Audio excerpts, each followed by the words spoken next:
Oh my god. Cobalt, my Sparking Zero spirit animal, Donald.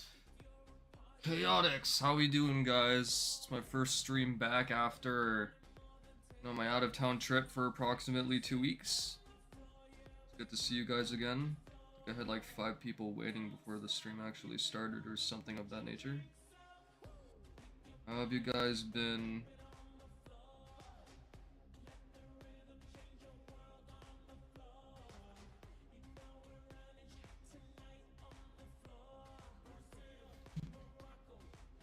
VG, how's it hanging?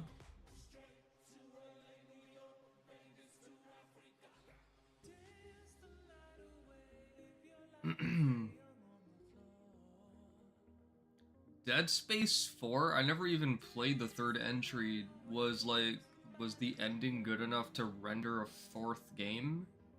I genuinely don't think so. I still need to get around to playing the remake, but the original and Dead Space 2 are still on my list, so there's that. Oh my god. Low-key just been fighting a headache for the last 3 hours. Kinda my own fault, though. Jake, what's going on, little brother? How we doing?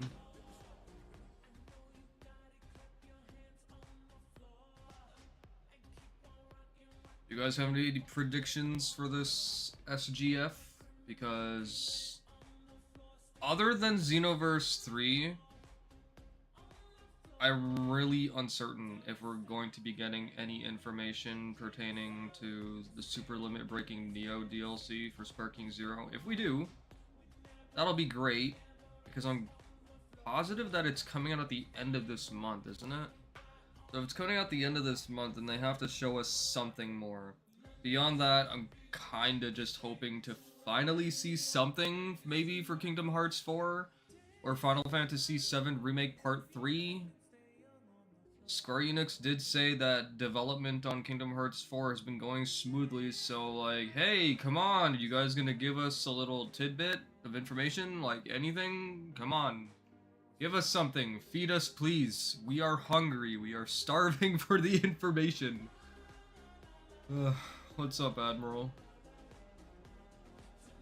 I mean, headaches are fine. I'd much rather deal with a headache than a sinus headache, so there's that. That is my solace.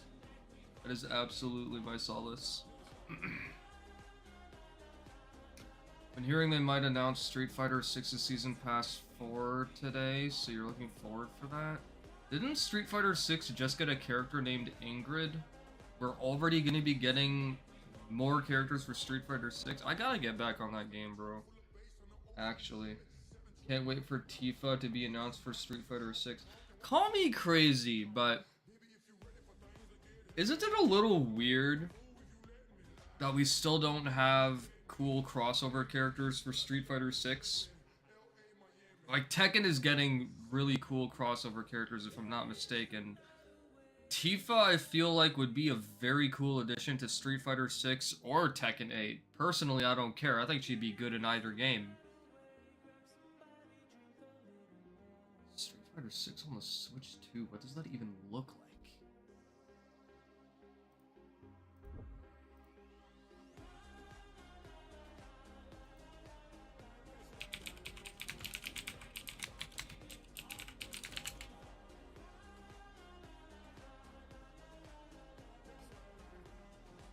Have I seen this?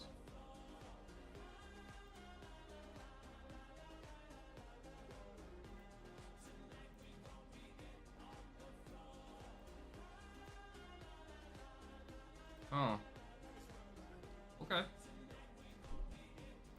Low-key don't remember, or high-key don't remember Street Fighter 6. We're seeing Street Fighter 6 on the Switch 2. I remember it being announced, I just don't remember looking at it.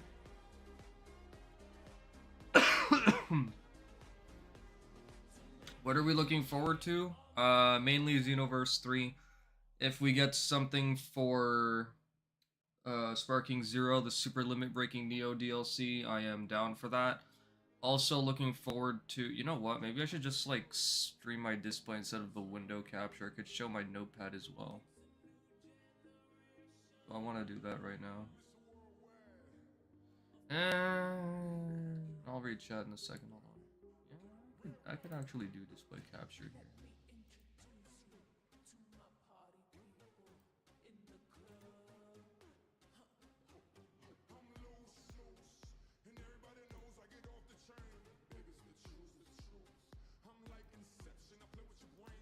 Ooh, that's so big.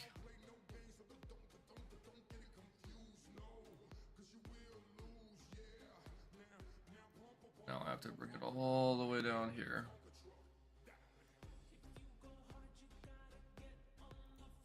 That works.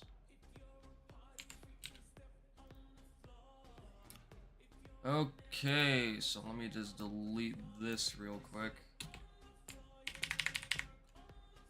So everything on my list right now is this. I haven't seen any updates for Bloodstained, and I'm waiting for that. This is a Metroidvania, by the way. The first time I saw this, I was actually really excited. Summer only lasts so many months. It's very true. Hoping for some KH4 news? Absolutely. I'm hoping that those leaks are true. Tifa for Street Fighter 6 would be so cool. Wait, so are you implying that there was actually a leak for Street Fighter 6 with Tifa actually being added to Street Fighter 6? If so, that's actually really cool. It just did get a character. I figured I wasn't mistaken about that. We do Terry and Mai as a crossover character. Terry's been added to Street Fighter 6? Mai, I remember. Terry was added? And I've been so out of the loop then. Or, no, I remember seeing some announcements. I just don't remember what they were. Usually happens for new season passes in Street Fighter 6. They release the last character, and then less than a month later, they reveal a newer season pass. Okay. Some weird thing with Spy and Family once. Okay, Kingdom Hearts is that one series where each generation is getting one game. When did Kingdom Hearts 3 drop? Like 7 years ago? Approximately, yeah, now that you mention it. PlayStation... And that was on the PlayStation 4. PlayStation 5 still has not gotten an official Kingdom Hearts game. That's a good way to put it. Just picked up this gem of an arcade shooter. Which one, Miklo? Wasn't a playable, you actually just got a costume set? I see. Rouge Flight. So to answer your question, Donald, I'm looking forward to Bloodstained. Let me delete Pragmata, because I actually did buy that already. I played the demo, loved it, got the physical game for PS5 already. I just probably will not end up streaming it. I don't know. I've got too many games that I'm trying to play right now. Sea Remnants, I'll probably keep that on there. Romeo's a Dead Man is already out, so I just have to look into buying that. Marvel Tokon. If Marvel Tokon gets Doctor Strange, I am screwed. Like, I have been keeping Marvel Tokon on my backlog, like on my backburner list for the time being. I just cannot be bothered right now to buy it, so Dune Awakening might not bother with at the moment. Wildgate, I'm already done with this, so I guess I'll delete that. We finally got an update for this. Wu Chang, I'm not sure I care anymore. Into the Unwell, I'm still waiting for an update on that. I would love an update on either Lulan the Cursed Sand, the God Slayer, and please give me an update on Dark Mass. I have been itching for an update on Dark Mass for the longest time. Lord of Mysteries would be nice. Some more information on the Kena Bridge of Spirits sequel would be wonderful. Another update on Rev Noir, or whatever this was called, I've already forgotten the name, would be cool. And then, of course, nothing else currently is on my list, so. Still gotta finish your Zatchbell OC first. Yeah, I remember. I have not forgotten about my Zatchbell character in Street Fighter 6. I'm gonna get around to that again soon. Sooner or later. Kingdom Hearts 3 was pre-COVID. Yeah, it was 2019. It's been a while. You know what game is good for PlayStation 3? I have Rock Band 2 console for PlayStation 3. There are actually a lot of great games for the PlayStation 3. If you're into music, I'd recommend Guitar Hero. Strange is Too Strange, I think is gonna be DLC. Dude, I love Doctor Strange, so if they add Doctor Strange to Marvel Tokon, I have to buy Marvel Tokon just to make an attempt at being like in the top 100 Doctor Stranges in Marvel Tokon. Like, that's something that needs to happen. Oh dear. How's it going, Chronic? How you doing, man? Pre-COVID, you've been around too long, Admiral Kaizo. Your PS3 is still sitting in the laundry room. You don't remember if it works. My PlayStation 3 is just sitting in my study room. Right next to my room. It's just kind of sitting on the floor somewhere in the corner. So, you know, if we could put any DVDs on PlayStation 3, you can. Yes, you can. If I'm not mistaken, the PlayStation 3 came with a Blu-ray player, so you should be able to, yeah.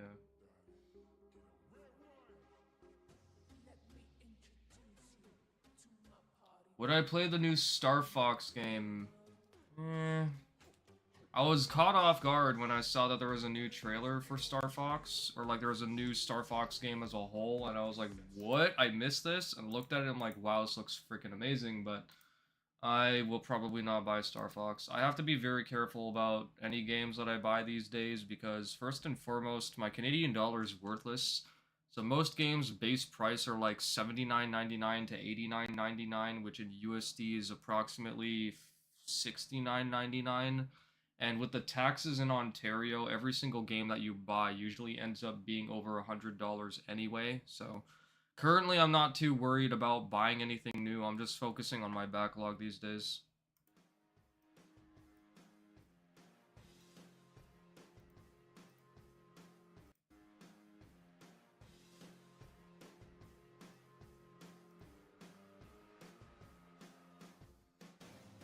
Miklo, did you answer my question as to which arcade shooter you were playing? Kingdom Hearts was supposed to get a new mobile game to fill time for fans who got canned. Yeah, I remember missing Link.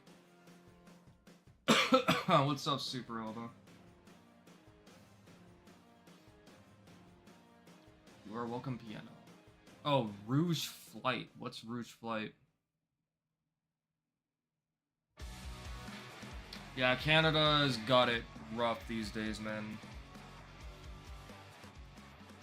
Canada has it rough. Same genre of Star Fox? Okay. You're in New Hampshire, about to cross the border to come see you for Raging Blast 2 fun. Oh, really? Well, you don't know where I live, bro, so that's gonna be a task. But, you know, Raging Blast 2 definitely needs some local play. New Hampshire. I don't remember where New Hampshire is, but what's the actual purpose of your trip? Where are you up to, Chronic? Drive safe, by the way. Yes, you guys are prepped and What's up, ready. Jeff Keighley? It's a good one, don't worry. All right, hello everybody. Let me type instead of using the speech-to-text format. Yeah, old man. How many times do we have to teach you this lesson? Or how many times do I have to teach you this lesson? Can you guys hear him, or do I have to increase the volume a bit more? New worlds, new stories. Is it just me, or is the frame rate like less than 30? This is our 7th and biggest SGF, and I have to say, guys, the magic is back. We have a great show for you today. Let me just increase this to maximum. What's up, Shadow? Now, over the next 2 It's not just my imagination, right? The frame rate is shit right now. Best days are right ahead of us. What I love about SGF is that we put platforms and rivalries aside. It doesn't matter where you play. Everyone is welcome. Is it just on my monitor that it looks like crap? Or whatever. Has a lot of games to play. As you can see behind me, in just the first 5 You're in Ontario or closer to Montreal and Quebec? Yeah, I'm in Ontario. I moved a little further north as well back in 2022, so I am 45 minutes away from Toronto. There are now more games and more creators than at any point in the history of this great medium. Now, I mean, I suppose if you did come up here, we could probably arrange to meet at some point and try and play RB2. We'll see when we get there. If we get there, we can cross that bridge when we get to it. Let's see, what's this? New games with the 1 million plus Steam unit sales. Resident Evil Requiem, Crimson Desert. I have that right here on my dresser. Yo, Horizon 6 got that many? Good shit. I think Battle Golf was on there. I got that too. I haven't tried it yet. It's clear on Dawn's stream, the frame rate. Okay, it's whatever. Turns out you guys show up for them. Really great developers take bold, creative swings. Turns out you guys show up for them. Really great. So congratulations to all those games. You know what? Now, you know, some games passionate communities that love them deeply. And today... Okay, there we go. That fixed it. Fuck! Man, Opera, please. Load the chat just so I can close it, bro. Because this show helps drive. Don't even have a passport yet, unfortunately. One day, though. I got you. Get ready to get wish listing. Should we get on with the show? Okay. Opera, please, please load the chat so I may close it. What's ahead with our first announcement? Kingdom Hearts 4. Anytime now, Opera. Jesus Christ, that took so long.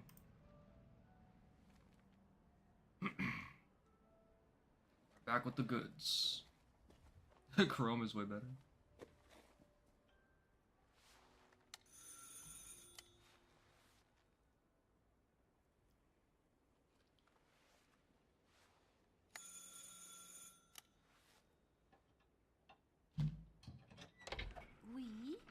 Yes? So, you're the American who called earlier. The sister of the man on the third floor. Ah, welcome to Paris. It's so nice to meet you. Oh, it's freezing. Come in. Come in. We don't want you It's only when I put it in full screen that it kind of looks like shit. I hate to say it, Maybe it's just on my monitors. If it looks good for you guys, then I'll just keep it like this. In we go.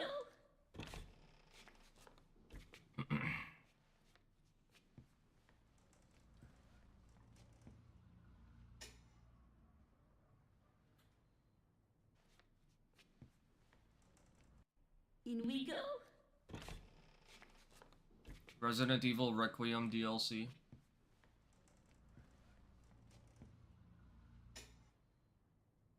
Oh là là. Mais quel pagaille. He's made such a mess again. Think I just cleaned it up a week ago. It's like a boulder rolled through here. Huh?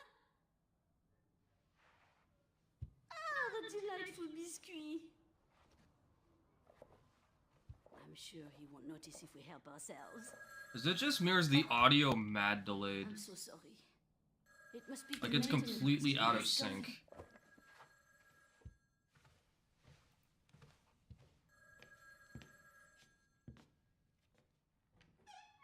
Do I dare refresh it one more time?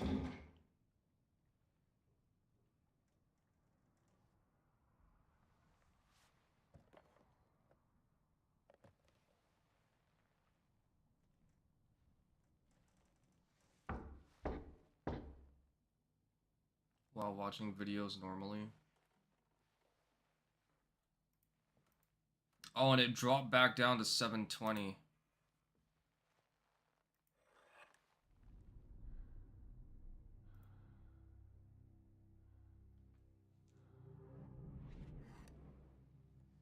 I haven't dropped any frames and my modem seems to be fine, so I don't know what the problem is. That's how you know she's evil.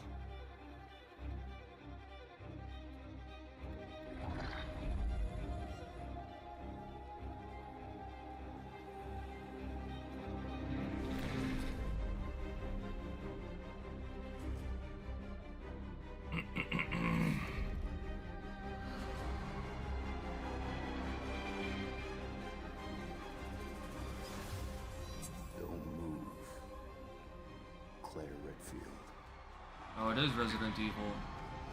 Oh, Code Veronica? So this is the... Oh, okay. So they are remaking Code Veronica.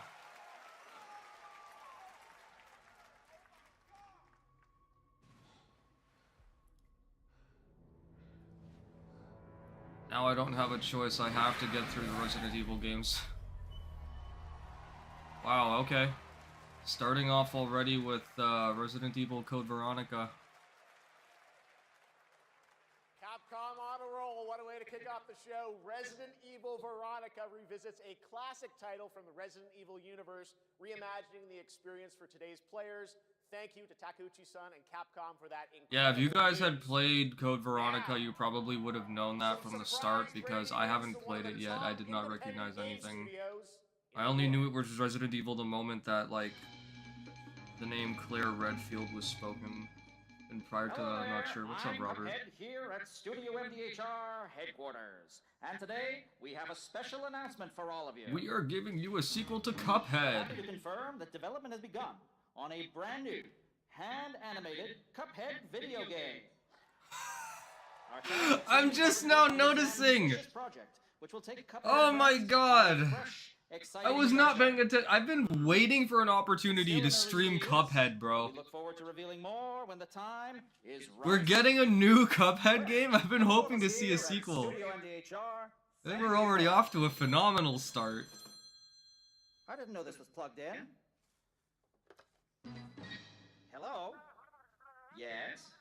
Oh, indeed. Oh, you want me to tell them? Yes, I'll tell them.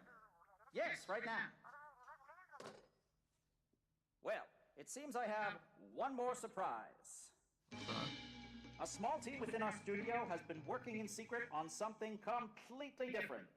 This new project is a love letter to the era that brought us into the world of video games. We have prepared a sneak peek, and I'd say... Is it another 2D platformer? It's pretty radical. Over here? Ahem. Pretty radical. Let's roll the clip.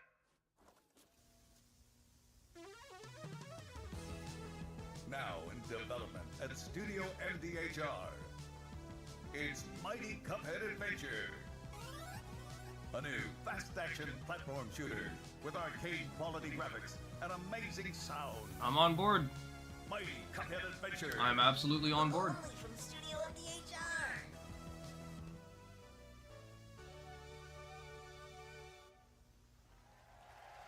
I am on board.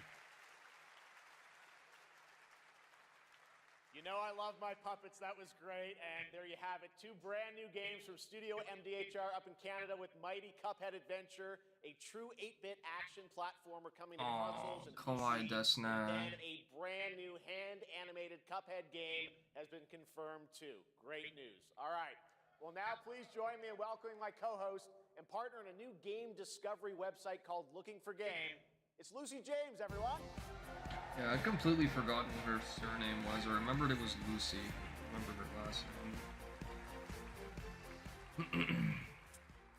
Thanks, Jeff. I am thrilled to be back here at Summer Game Fest, and I'm excited to share in so many incredible announcements. Now, this next one is very special for me. It's a game we've all been waiting to see for a long time. Kingdom Hearts 4, Final Fantasy VII Remake Part 3, a new Spyro. Oh, is this Intergalactic the Heretic Prophet? Well, actually, no. She said for a long time. Intergalactic was only announced last year, wasn't it? So it can't be that. Sega! Yo, if it's yeah, DMC 6 would have been crazy. I keep forgetting about even, you know, the idea of DMC 6 happening with this. Creative is...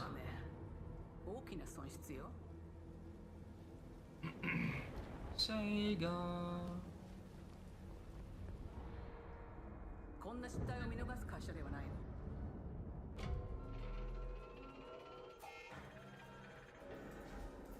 これは最後のチャンス。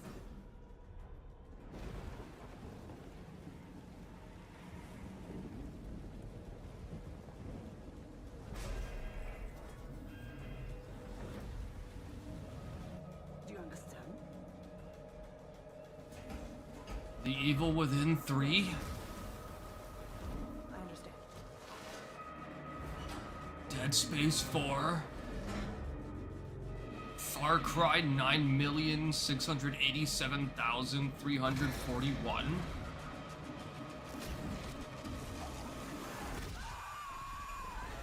Predator, is that you? Oh, sorry, Alien, is that you? Alien Isolation 2. I never played Alien Isolation. So.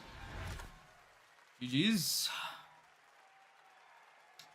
Is the first one any good, chat? Because I haven't played Alien Isolation. I've heard some good things about it. Director of Alien Isolation 2.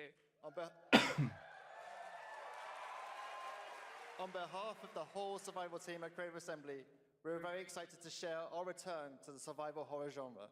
It's been 12 years since we released the first Alien Isolation, and we're continuing what we started, creating an authentic new chapter which builds on that core Isolation experience of escaping the I did not know that the Alien games were Sega until now. And this time, Shows you how much I pay attention to the games I just don't really care that much for. From the claustrophobic confines of the colony itself to the exposed and storm-ravaged landscape surrounding it, Kurosaki Station is a new hunting ground for the ultimate apex predator. Players will face a desperate struggle to survive and escape, and we cannot wait to show you more in the future. Thanks.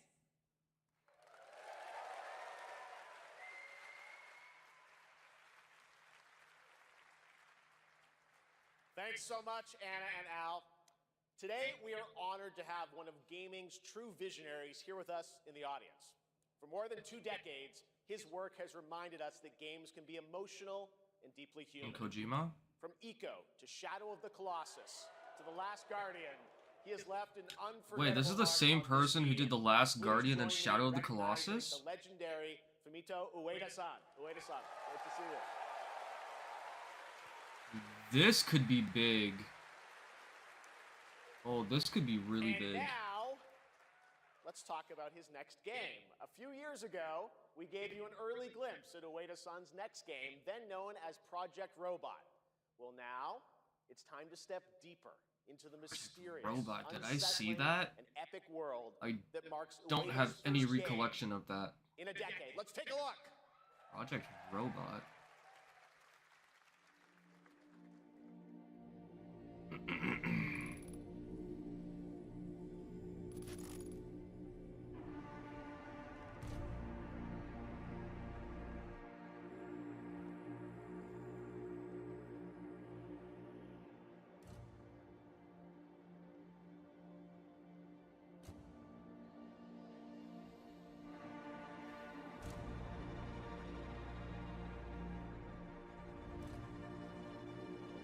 Oh, wait. Yeah, I have a hazy memory of this now. Yeah, I do remember... I think that person standing down there, or whoever that's supposed to be, had come out of some building and then was overlooking like a giant robot or something of that nature walking by, and they were stranded or whatever. Yeah, I have a hazy memory of this.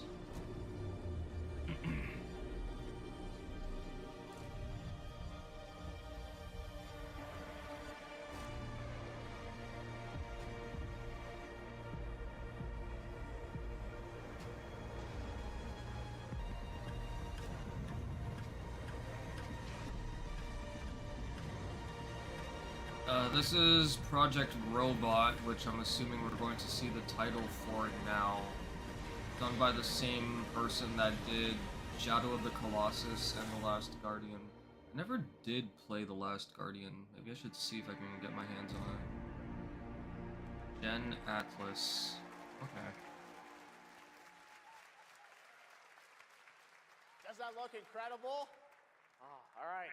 I cannot wait for Gen Atlas. Thank you, Ueda-san. All right, well, next we travel to the east. I have a feeling they'll China, show the circa first 848 trailer for AD. Sonic Movie 4 One today. lesson I have is a not seen any of the cinematic Sonic single-player movies. I action know adventure game my for entire decades. chat's about to You roast are me a for that messenger now, who but embarks I on never a got around to eastward watching them. odyssey with your I think son, they're on Netflix fighting though, against so I could impossible just watch them odds. on there. I'm sorry, Jeff, I was not paying attention. What are we doing now? What did he say?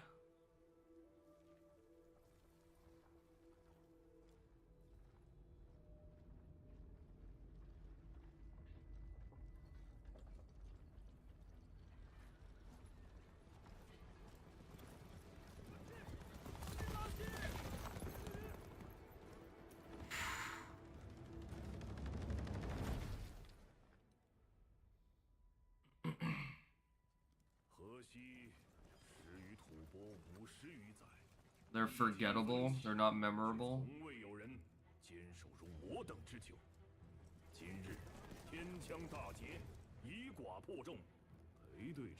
Oh, we've seen this before. What is this again? Is this Blood Message?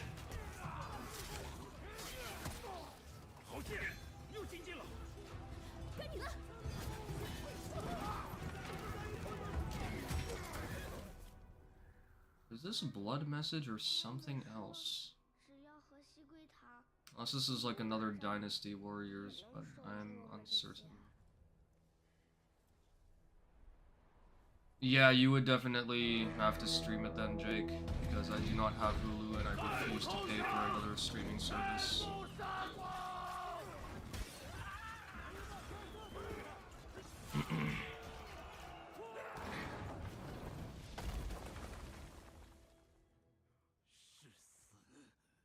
Wow, the detail is crazy. You can actually see the snow in this guy's hair.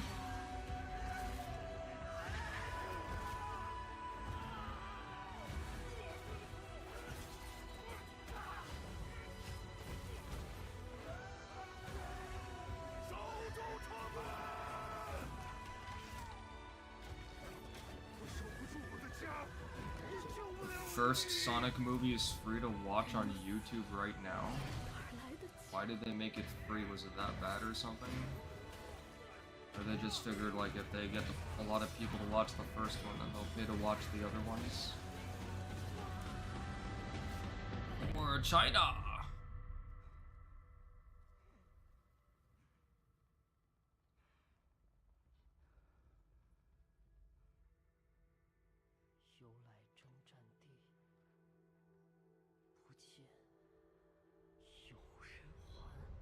Oh dear.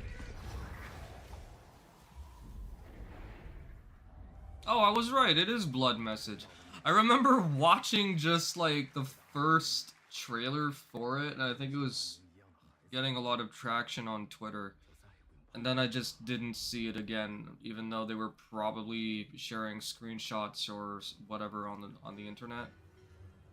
Kinda glad that I called that Blood Message. I seem to have a knack for this. First hands-on preview begins tomorrow. Playdays. Subarashi. Now please welcome a game developer who is visiting the US for the first time in 2 decades. From RGG Studio, it's Masayoshi Yokoyama. Yeah, I remember. Oh my god, Stranger Than Heaven. Dude, I was out of town when this song got released with the trailer, and I replayed the song probably for like 2 or 3 hours non-stop. Hello everyone, this is Yokoyama. Today, we have an exciting new update about Stranger Than Heaven. First, please take a look at this. He must hate it here. If you think about it from a cultural standpoint, going from any Asian country to the Americas, where the vast majority of people in America just lack any kind of manners and etiquette, like so many people in America are very disrespectful, and then you have a bunch of other people who have been going to Asia in recent years and making a nuisance of themselves in public, causing themselves to be thrown in jail, and they set a terrible precedent for the rest of us who actually care for and respect Asian culture. So it's kind of unsurprising when you think about it from this guy's standpoint. Like, why would I want to go to America? They're so uncouth.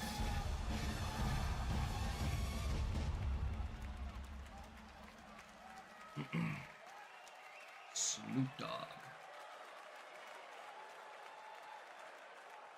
Crazy. Well, Yokoyama, we got a lot to talk about. I hate it here We have a too. release date. 本作の発売日は2027年1月15日となります。そして先ほどのトレーラーには新しいキャストも情報が含ま Yeah, れていますが uncouth, just ill-mannered and everything along that wavelength of EG, it's Stranger Than awful. Heaven will be released on January 15th, 2027. As you may have noticed in the trailer, we revealed some interesting new cast members. To tell you more about that, I'd like to bring out a special guest. Please welcome Snoop Dogg. Snoop Dogg.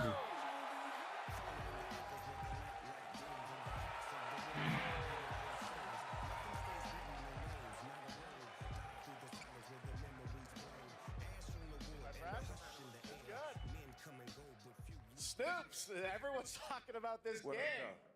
It's so good to have you here, man. That's crazy. So you teaming up with Yokoyama. Tell us, how does this happen? Why do you want to work with RGG? I mean, I'm a big fan of Sega. I've been playing that game since it first came out, and you know, to be associated with such a great game and such a great person. I believe Stranger Than Heaven is the newest entry in the Yakuza series, Cobalt. I could be completely wrong. Dynamic's saying in here, I know for a fact has played the games. You know, Unlike me, I've only briefly touched upon them, so he'll probably give you a much more accurate answer than I will. Put him in this game because his likeness and his spirit still lives on, and I just feel like it was so connected to what we're doing. So, what y'all think? Game looks insane. I'm creating up more surprises in there too. I know the song sounds great. Well, we're looking forward to hearing more on Stranger Than Heaven. I also want to ask you though about something a couple years ago at TGA. You and Cordell talked about Death Row Games is something that you guys want to do.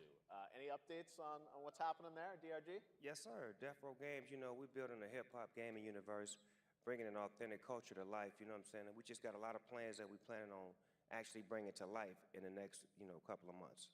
Okay, well, we'll hopefully hear more on that soon. Yes, sir. Thank you very much, Snoop Dogg. Thank you for joining us. Thank you. Yokoyama-san, Jamil, appreciate it. Thanks, guys. Fantastic. More crazy stuff to come. All right, next we're excited to announce the stunning debut title from a new studio in Sweden. Hex is an open-world action-adventure game from key creators behind The Division and Little Nightmares. Judging from what we're seeing, I think it's a prequel to the Yakuza Like a Dragon series. Yeah, there's your answer, Cobalt. Facebook, can you please shut up?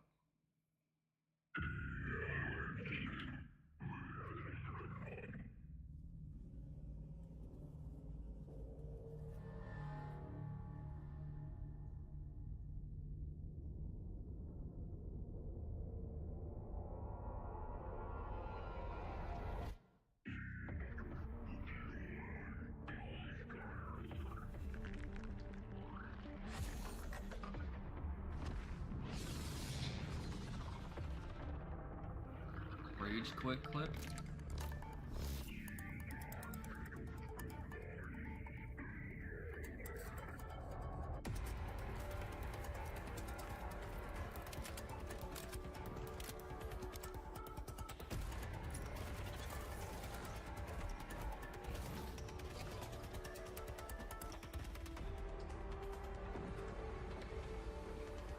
Dead Astronauts, terrible timing, 80-20 just came out. What's 80-20? Playing Madden or something? Oh, is that how they're spelling Hex?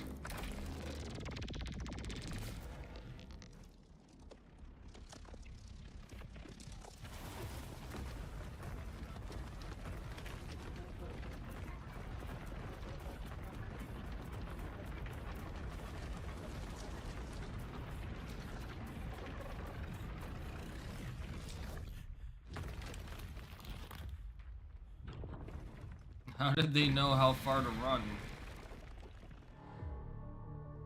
It's the Fortress of Solitude, modernized.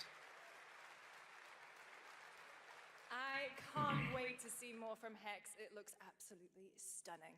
A short decision-based game in space. But first, on June 14th, Dead by Daylight is celebrating its 10th anniversary. Watch this closely because here's a little tease of what's ahead.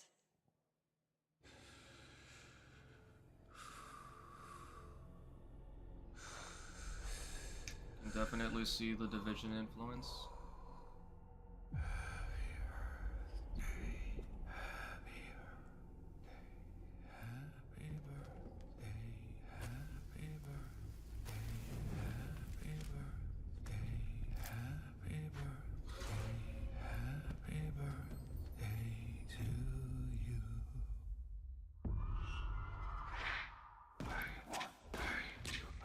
3? Are you 4?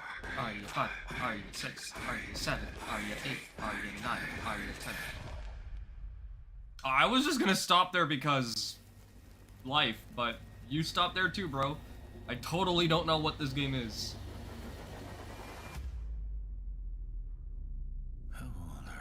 Oh wait, didn't they say they were doing something for Dead by Daylight? Yeah, okay, never mind. Yeah, I had already lost track of that. GG's. I've never played Dead by Daylight still, so...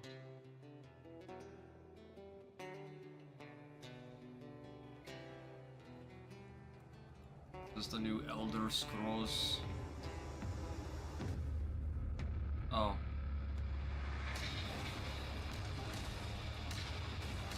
You think you can beat my liar? My liar is stronger than you. I was also expecting a jump scare.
Is it dangerous? Edward. Privateering. Is it dangerous? Oh, is this Assassin's Creed 4 Black Flag resynced? Wouldn't pay so nice if it weren't.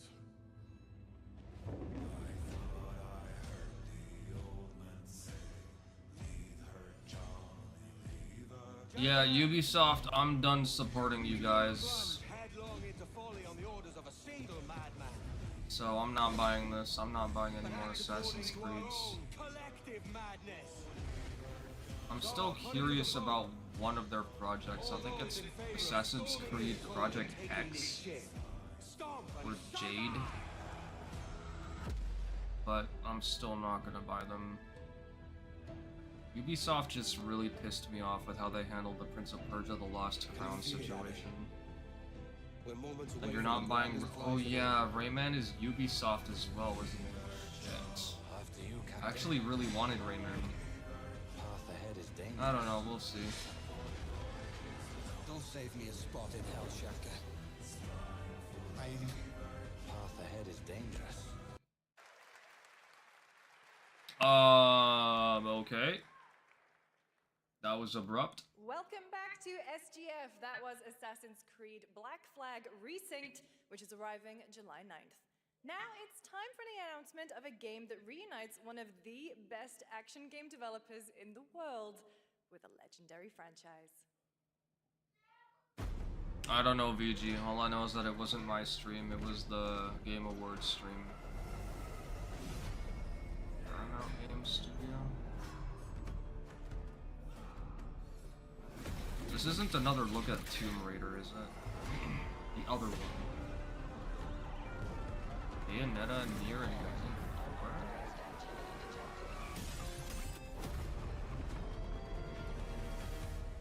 Teenage Mutant Ninja Turtles.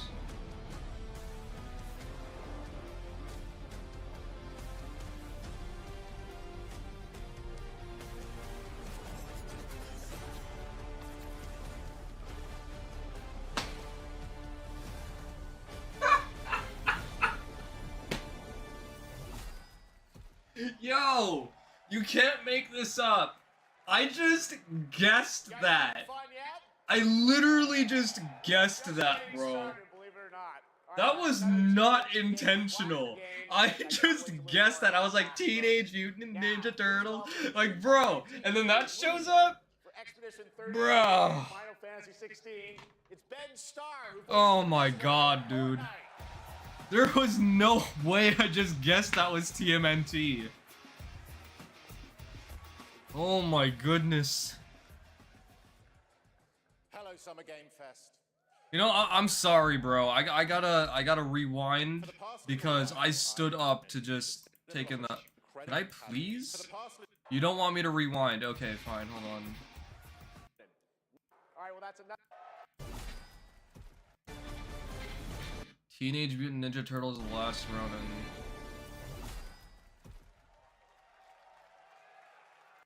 Like I said, I have a knack for this. TMNT is fun. TMNT is fun. Power breeds chaos.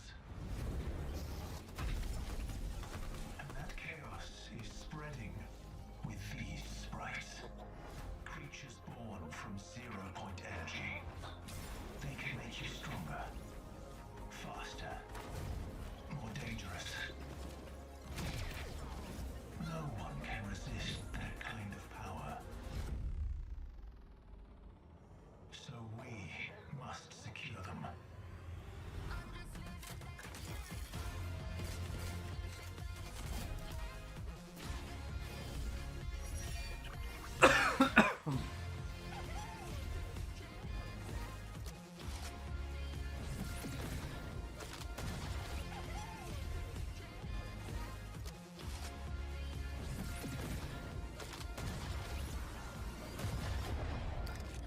What's up, Keanu?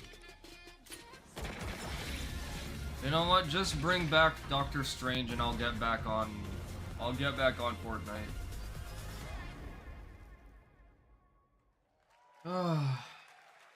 What's up, Quaishin? Now, We're just chilling, watching the if you're Summer Game wondering how Fest we event. end up on this new island, you'll have to jump into the Shattered event happening live inside Fortnite right after Summer Game Fest. This season, we asked every player to choose More a were side, seated during and the in the live event, that obligatory changes your Fortnite experience. showcase. It has all been building to this moment. The party starts at 7 p.m. Eastern Time, but the doors open early, and trust me, you'll want to stay to the very end of the event. I've got a little surprise waiting for you. The stage is set. I'm just waiting to hit Control R right now because I feel like it went out of sync, but I'll give it a chance. This ends now.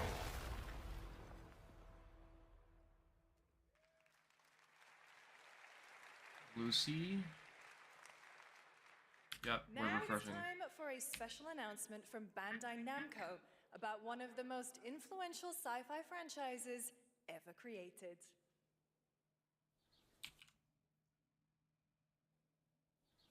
On Earth, mankind measured time by seasons, not sirens. For a moment, the future felt promising.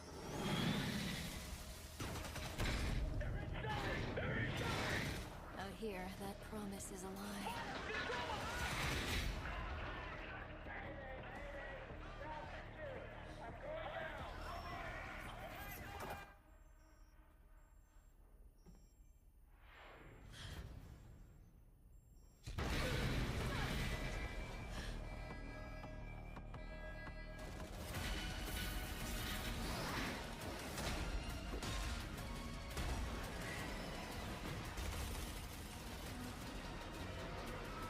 Every breath taken is inside an armored shell.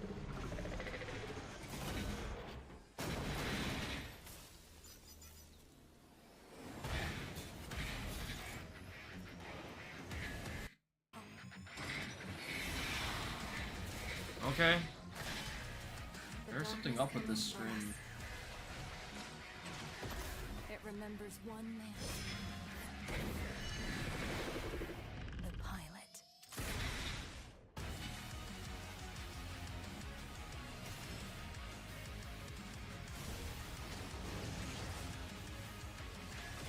And before it's like Gundam Seed or something.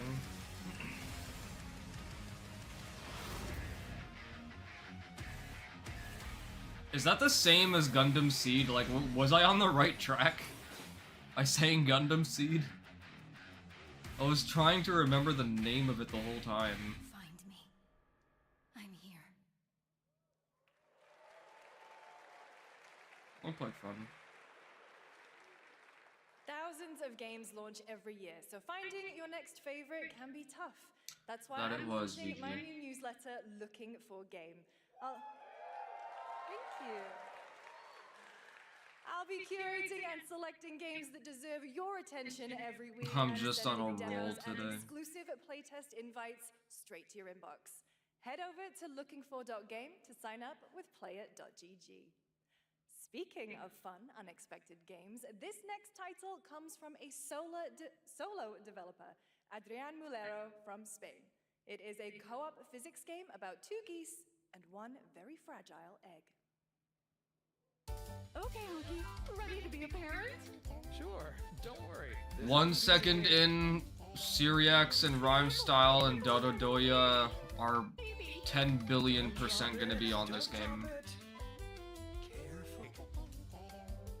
Be careful with our little baby. Don't drop it, don't drop it. Careful, to left, your other left. This does look like fun though, I'm not gonna lie. I've been very curious about trying this with one of my friends. Like this kind of game. What is this? It's way too hard. Watch out with our baby. Watch out with our baby. Yay! Just focus. Really hard. Oh gosh, that looks really hard. No, Bandai's not done. If we look for some more But we have 2 hours of this, so right now we still have 100 minutes to go. This really is an extremely hard game. Sitting Ducks, I do not. Congrats, Adrian. What a fun game.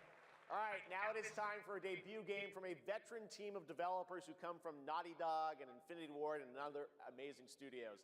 Over the past half-decade, they've quietly been working on an ambitious new project. Here is the global announcement. Okay, so it's not intergalactic, this is something brand new. Uncharted 5? Uncharted 6? The greedy. Something new Uncharted? Something Uncharted-esque? They're cruel. They lie.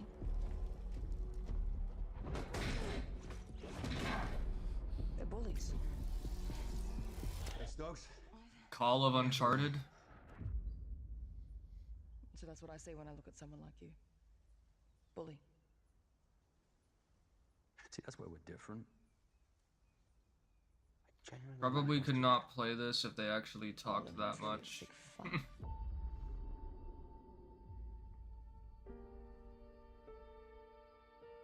T&M? That's No Moon. Is that the name of the game, or is that just one of the other developers? Coming for us. You're not one of them anymore.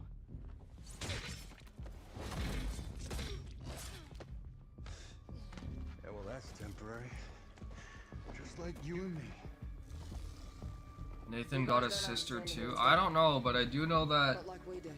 Uncharted Legacy of Thieves, or whatever it was called, the main character was a girl. I never got around to playing it. All I know is that you do play as a woman. So be it.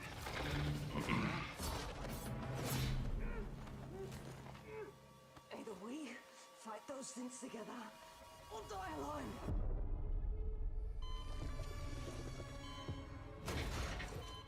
I have the phone. No. Do not touch Uncharted Protocol.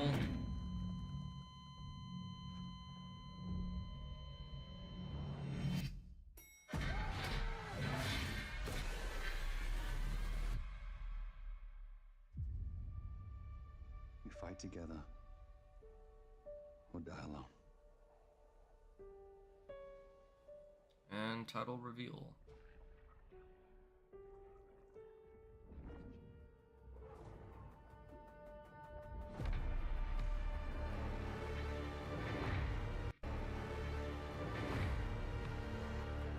Crossfire.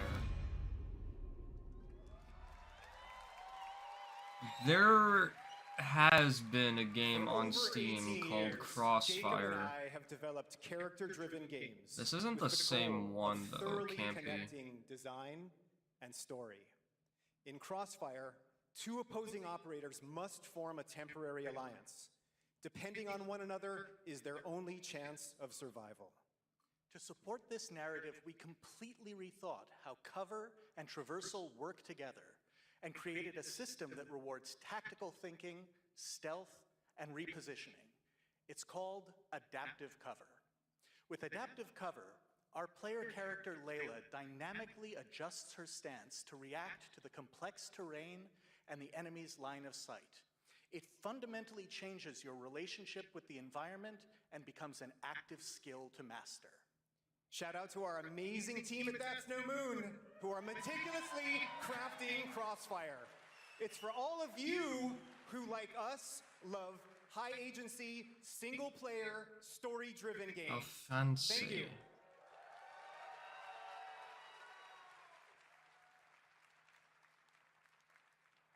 Amazing. Thank you so much, Jacob and Taylor. Now, last year at the Game Awards, we introduced the next game from Remedy Entertainment. Here's a new look at the mind-bending world of Control Resonant. I don't care about this game, so I'm gonna take this opportunity to get a drink. It's been 7 years. The oldest house has fallen. Everything we tried to contain is now loose in the streets of Manhattan. This was caused by a new type of hostile resonance. It is beyond anything that we can currently measure. It's all quite terrifying. And fascinating.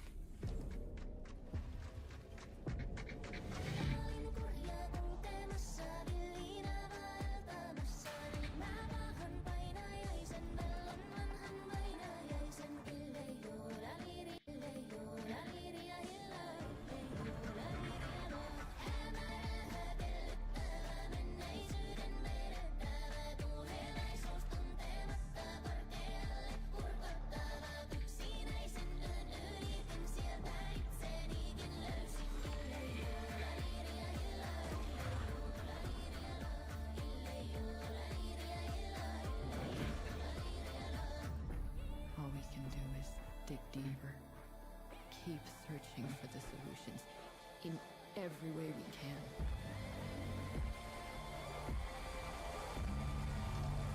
I miss anything? Before it's too late.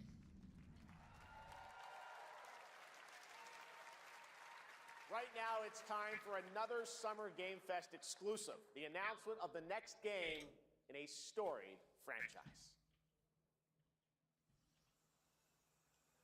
Dana?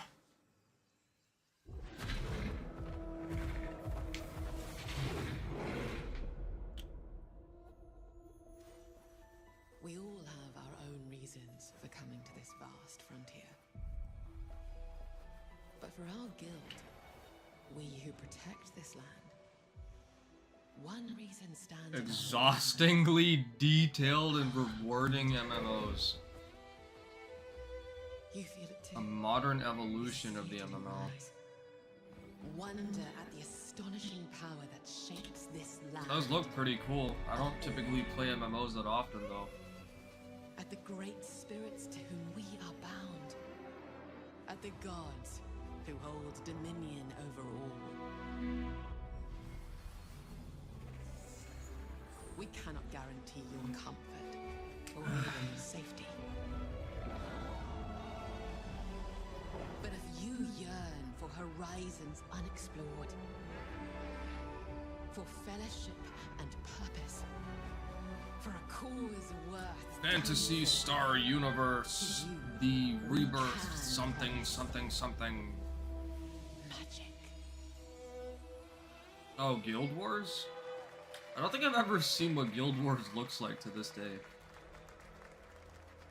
I actually have tried Genshin Squadra. I enjoyed the beta, and then found out that apparently I just...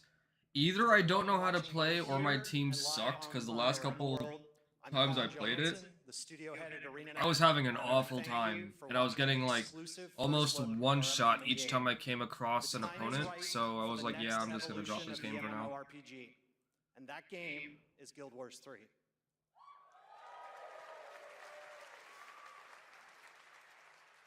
Glad you all agree. A new Guild Wars 3 destiny is an being epic world evolved.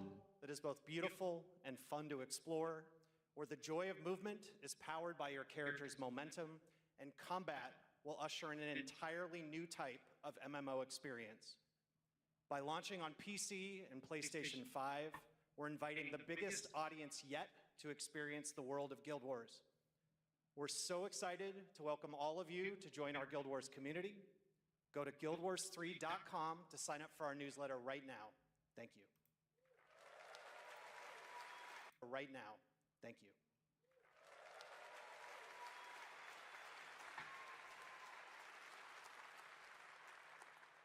Thanks, Colin. Get ready to blast across the galaxy with daring races, dangerous rivals, and some very familiar faces. Star Wars. Star Wars Galactic Racer. Yep. Is coming this October. Oh shit. And now it's time to head to a brand new planet, Dervinakos. Now this is That game I have to buy. Star Wars Galactic Racer kinda got no choice. Wolverine I'll probably hold out on for a while. Where champions are born and losers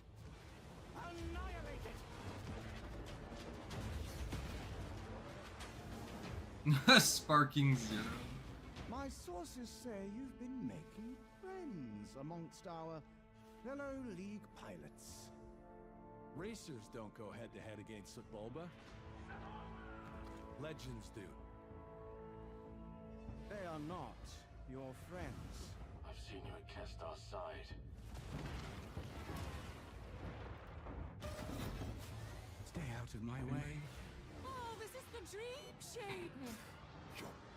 YouTube trying to tell me that I can start members-only live streams. Like, yeah, I absolutely already know. I'm just not doing them. I don't want to. Jeez.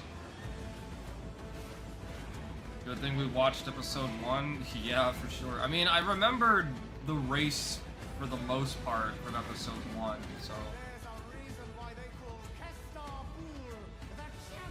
I already told Star I'll coordinate with you and her probably Sunday onwards to figure out a day for the next Star Wars thing.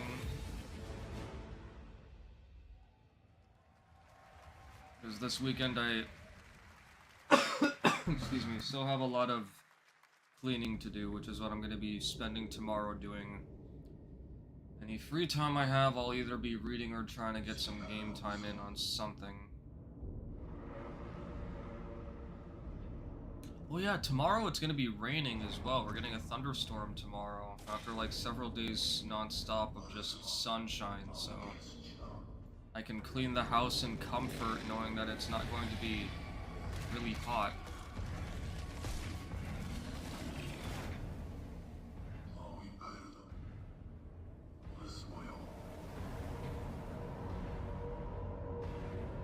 Time is it? 5:51. So we got about 69 minutes left.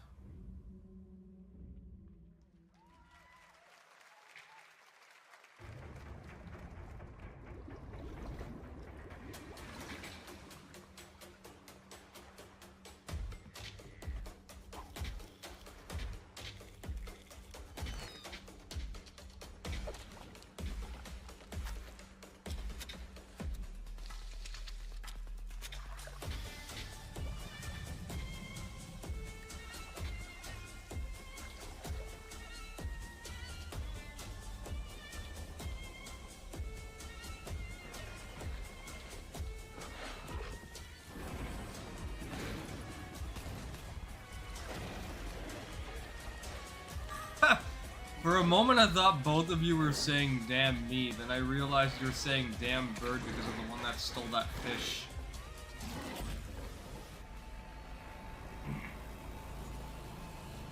I might give this a try.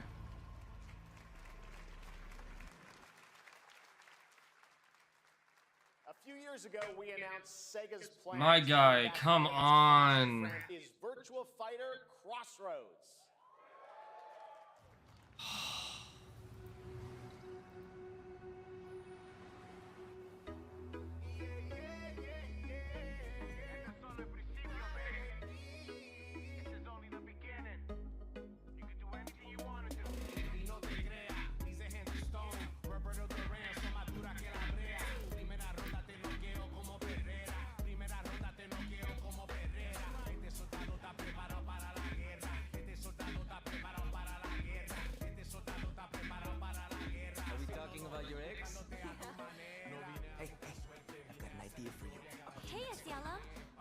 Why does it keep going out of sync like this, man? Your sister's really taking this whole job thing seriously, huh, Divina? I know. They really weren't kidding about this being a fighting town. We're all fuck-ups. Otherwise, we wouldn't be living in Villa Sapara.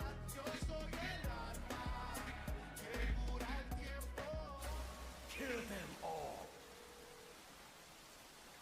Hey, it's me. There he is! Shit.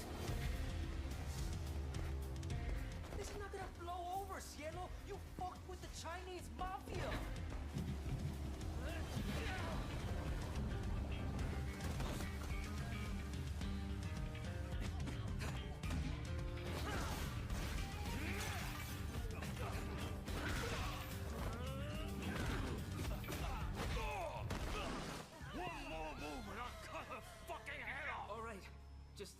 Take it easy. Yo, what's up, brother?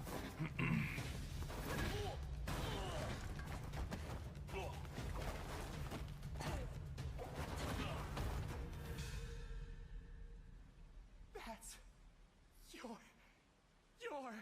Madam Sue? You play the part of a fighter, but you are lacking in kung fu.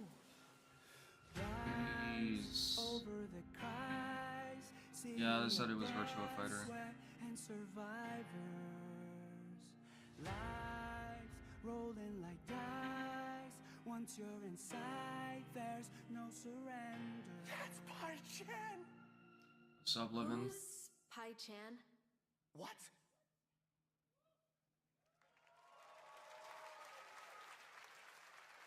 What's going on? Me struggling with a stream that refuses to just... That Duriel 321 wreaked havoc in foul. Everything going out of sync is what? Xenoverse is coming to console with RuneScape Dragon Wilds, playable now on PC in early access. Here's a new look. Oh my god.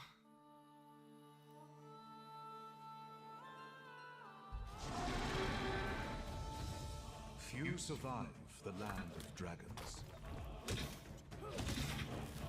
But some seek more than survival. They fight. I don't typically do the Twitch streams, but let me see if this is any better.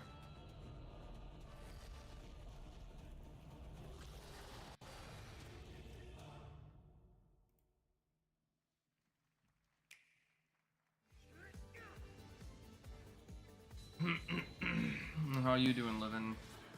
We're just watching the Summer Game Fest event. Waiting to see mainly some Xenoverse 3 and maybe Sparking Zero stuff. If neither of those, I got some other games in mind I would like to see.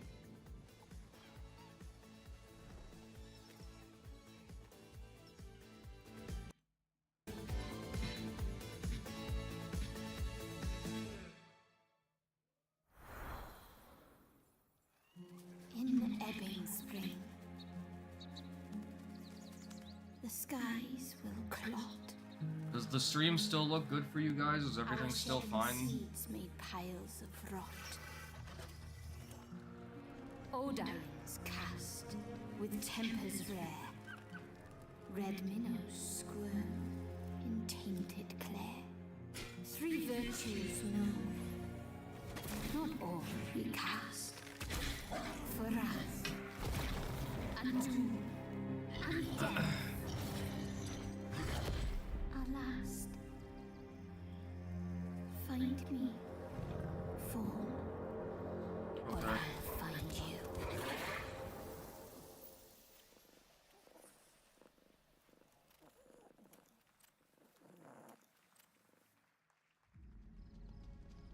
Welcome to Brook Hollow Park. What's up, Underground? Now I've had some good stuff shown so far.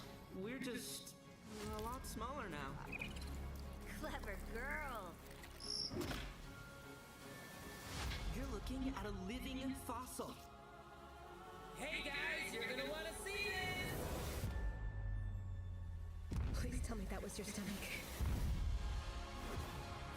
Hold on to your buggies for a survival epic 65 millimeters in the making. What the hell did we get ourselves into?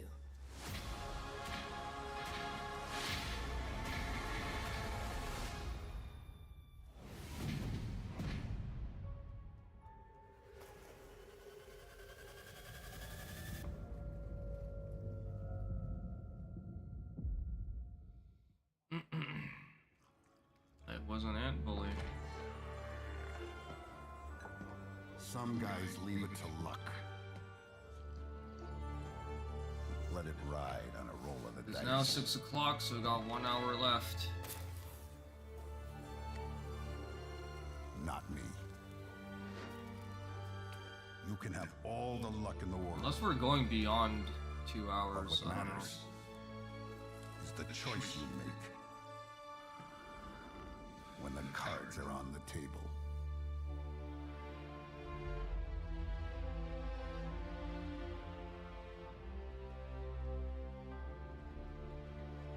Snoop Dogg. Yes, that was indeed a young Don Salieri from the original Mafia. Man of Honor expands Enzo's journey in Mafia: The Old Country this August. Okay, can you imagine working on something for 16 years of your life? Back in 2010, the creator of Assassin's Creed set out on a journey to build his next time-bending epic.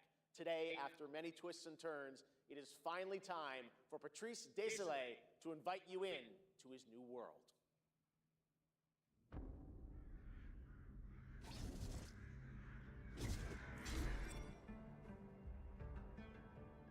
I was born to be the collector. To protect a world I cannot be a part of. Destined to be feared for what I am. It is my fate.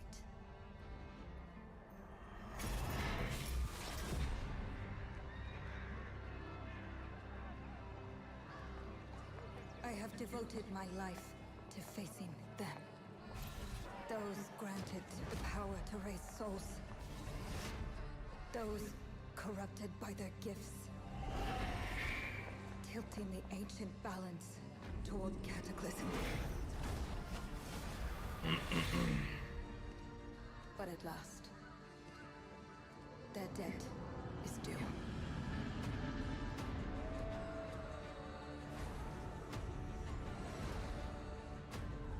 Every choice, every breath has led me to this moment. As the moon bears witness, I take the first step. My time has come. I am ready.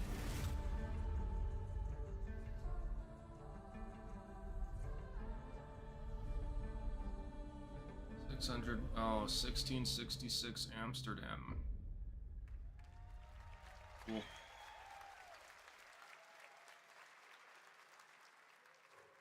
Thank you, Jeff.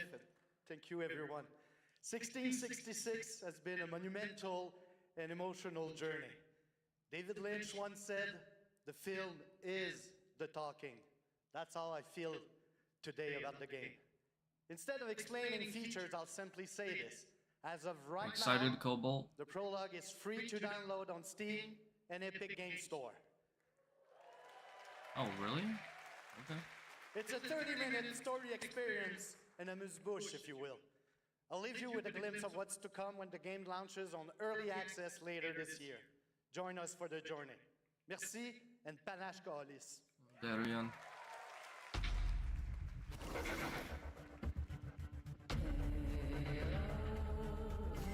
Oh, you gotta play as a kitty.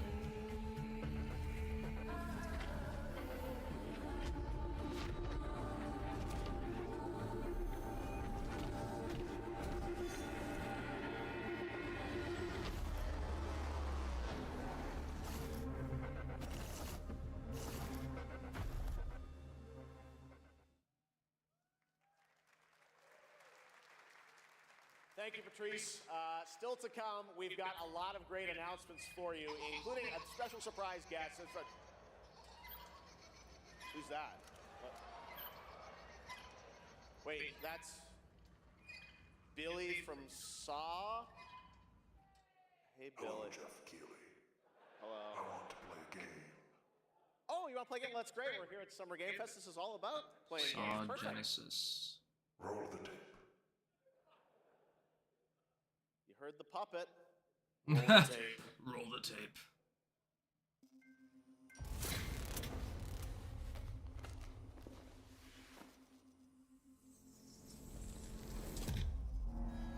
A 100 years have passed since the genesis of your legacy. Oh, hey, Lionsgate. But I call you a prophet. Pain is our only true path to redemption. It strips away the lies that people tell themselves. Wondering if they'll show anything for a new Sonic game. It's his 35th anniversary this month. Ooh. Actually, yeah, they probably should. They should show something for Sonic.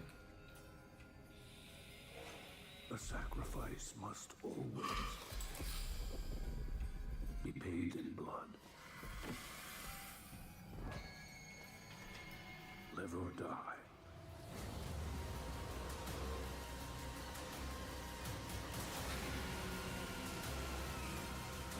Lot of horror games.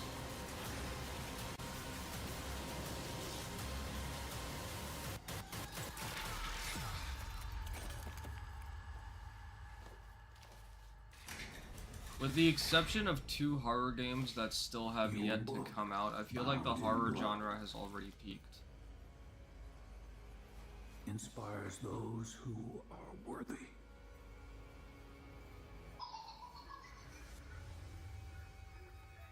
The spiral bleeds ever deeper. 3v1 multiplayer. Okay.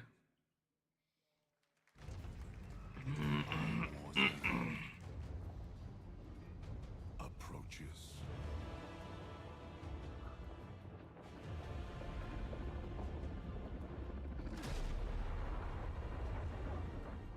Humanity's fate will be determined.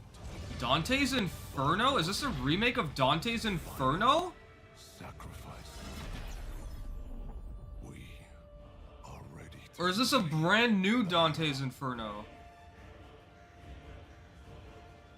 Are you?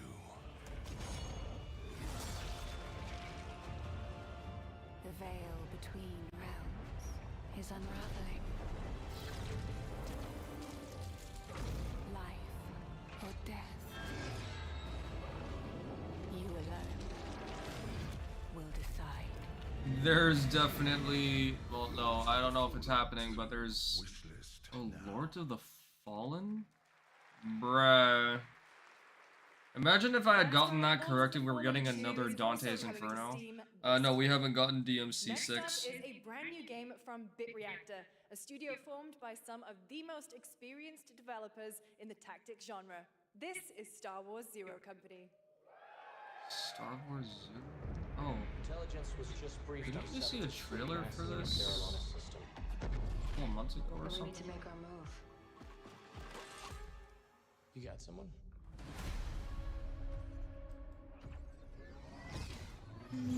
Zero Company. What do you got for me, Bennick? Port Silius. Coil's been spotted meeting with local gangsters. Find out what they're up to. I've been tracking Fathom for months. She's at the center of it all. E3 were the days, man. Star Wars is always good.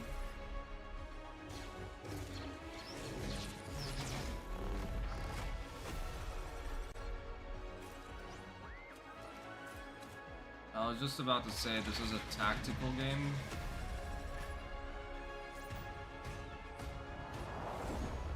We work with all kinds of folks. Ex-separatists, ex-noble, ex-cons, and we're better for it. We're almost there.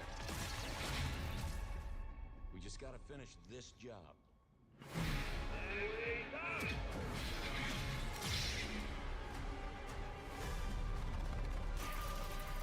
General Skywalker.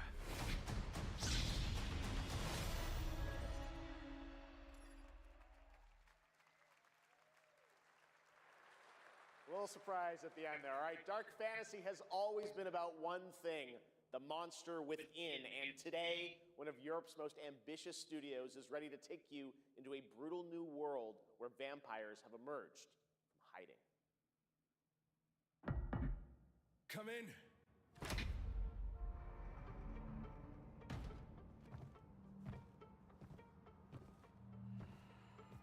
Yeah, well, it wasn't Dante's Inferno, Kaiza. It was Lords of the Fallen 2, I think. Please.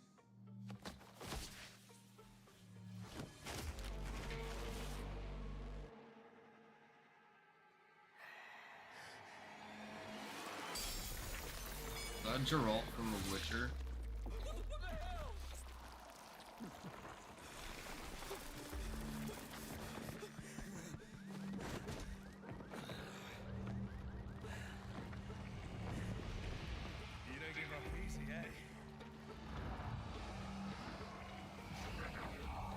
It's not the blood of Dawnwalker, right? You certainly have reasons to hate me. My son. Yeah, blood of Dawnwalker. We crave the same thing. Evil? Am I evil? They adore me. You're a pawn in Brentish's hand, nothing more. This won't end well Ammonius. I've done the unthinkable for my own family.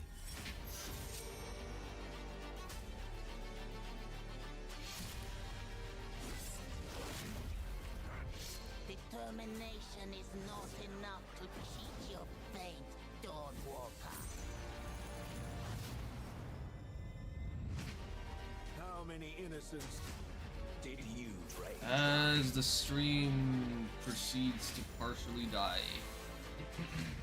Maybe we aren't so different after all.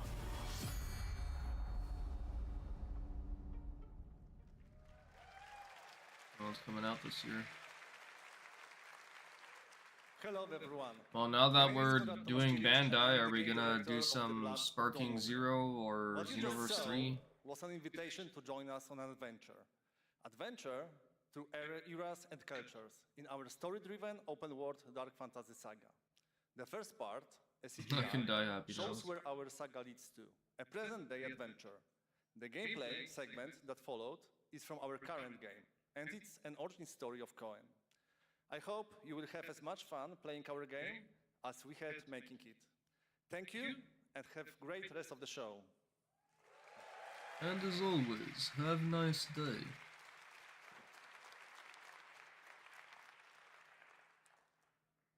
Thanks, Conrad. Next, the creators of Among Us have been hard at work on a new project.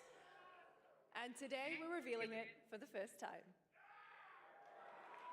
And someone's really happy in the back.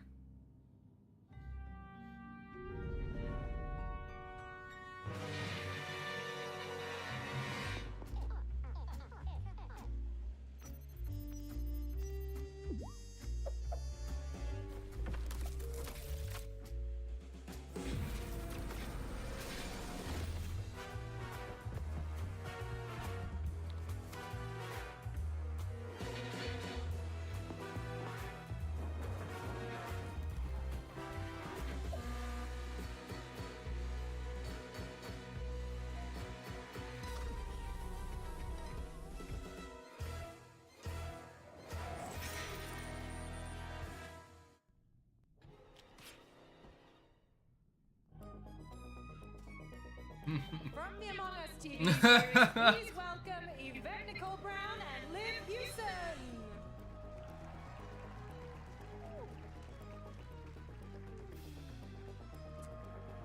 Hello, Summer Game Fest! Hey! We are so excited about the future of Among Us. As crew members ourselves, our task is sharing even more good news about the animated series. Yvette? Uh-huh. Look, I know fans have been dying for updates, but there's a dead body right there. And the imposter could be any one of us. I think this calls for an emergency meeting. So you'd rather call a meeting than complete our task? That's suspicious. I'll have to report this to Mirror HQ. No, I mean, I don't think there's any need. Take it up with admin. And now, the moment you've You're asking the wrong question. Well, the right question to the wrong guy, probably, VG. I have no idea what's going on other than the fact that this is Among Us. Among Us. Among Us. Crewmates, our fellow mates of crew, have perished. They would have Why are you talking so weird? Let me but I just don't understand why you're... The official cause of death, acute ripping off of the face.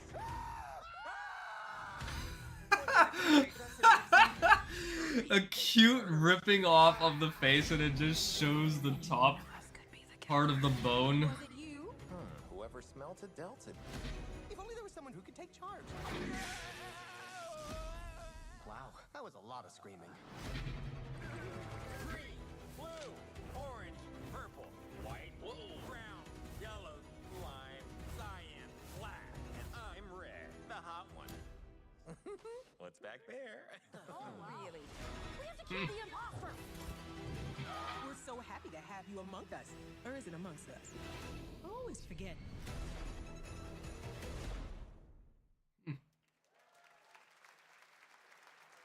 Would you believe me if I said some of our biggest surprises at SGF are still to come? Stay tuned, and it turns out there's more coming from one of this year's best reviewed games, 007 First Light. Here's a first tease of a new story mission coming later this year. I'm getting some DLC for First Light already. King Bavma requests MI6's help with a matter most sensitive, and he's asked for you. This game, I'm on the fence about playing on stream or just by myself.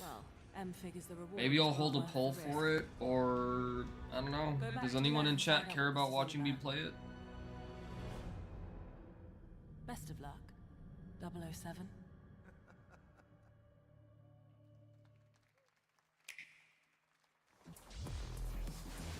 What up, Lori?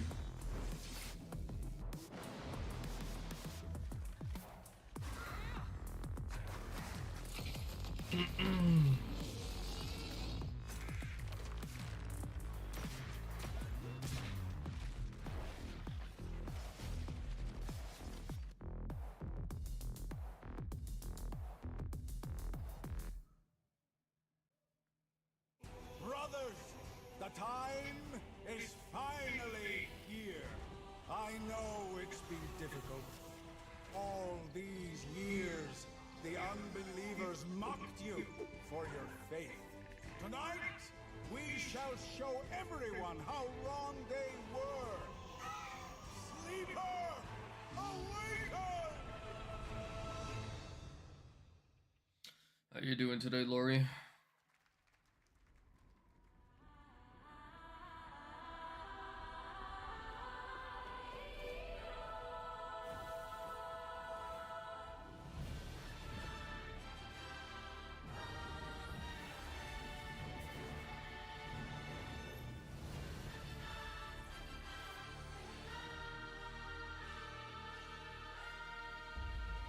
I'm just chilling, watching the summer game events, seeing if anything I care about shows up.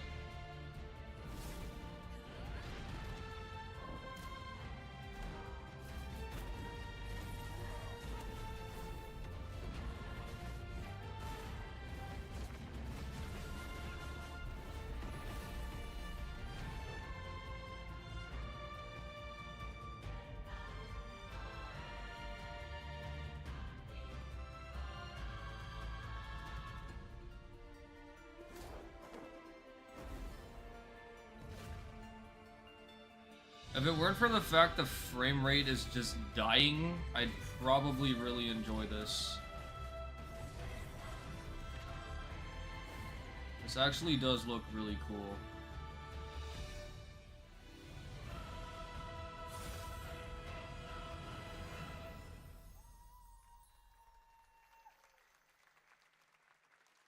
I'm looking to find the source of the disturbance and end it. To do that, I need a complete picture. I think I'll just put that on my list. Maybe this is all a brain dance, a simulation? Time to knock the rust off! Maybe the two of you really are from another universe.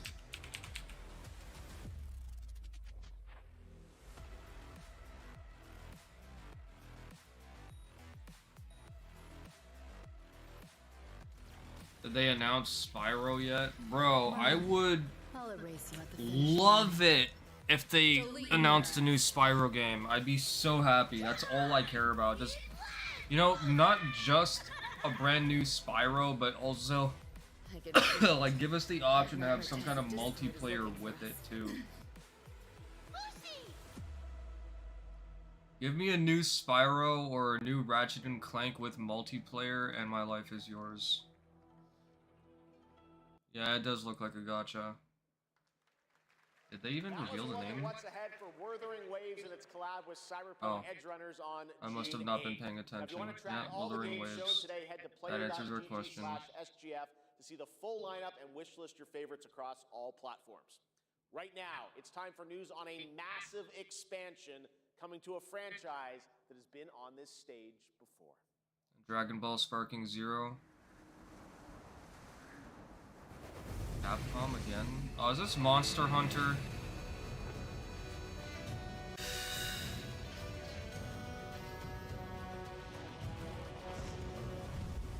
I have got to be part of the minority that just does not care about Monster Hunter. Or at least, it's probably because I just haven't given it a fair chance yet.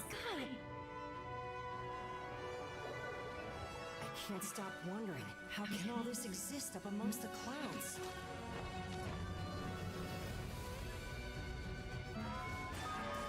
Well, when Jeff said massive expansion, Jake, I was like, the new DLC for Sparking Zero is a massive expansion, so that counts as massive.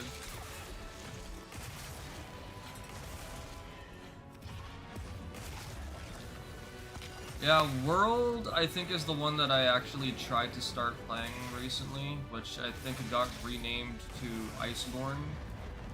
I did actually get back on it a couple of months ago, I believe. I think I'm finally out of the tutorial, now I'm just playing the story or whatever, so I don't know, I'll have to get back on it, give it a try. Are they changing the combat system on Sparking? We are getting some tweaks, yeah. Yeah, not having a lot of time to play games these days is definitely something.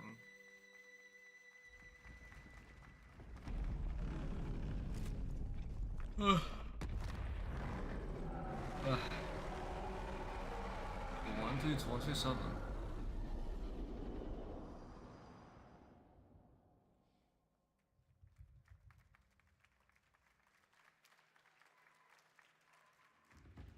You know it's all Too many games, Admiral. still you press on.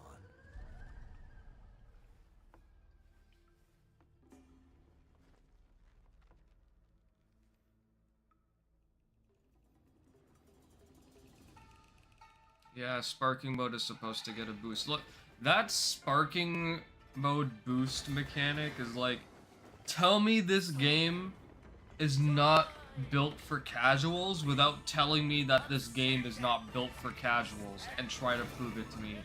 By just going sparking mode and you get like an instant boost for your ultimate.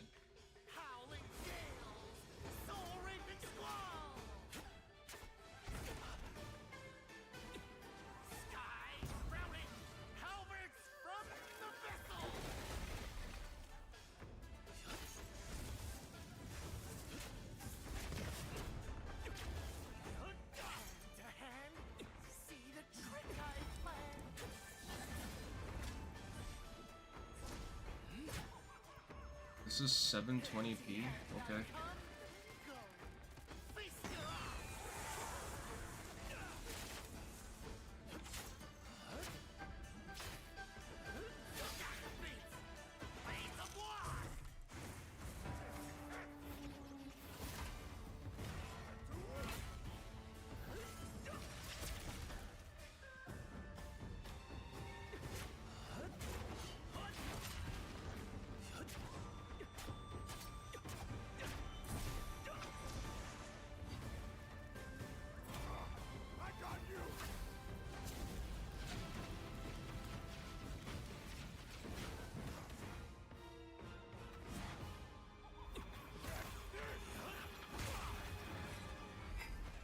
Even Slow Plays asked, why is the Summer Game Fest stream shitting itself audio key? Yeah. I'll respond to this saying, glad I'm not crazy.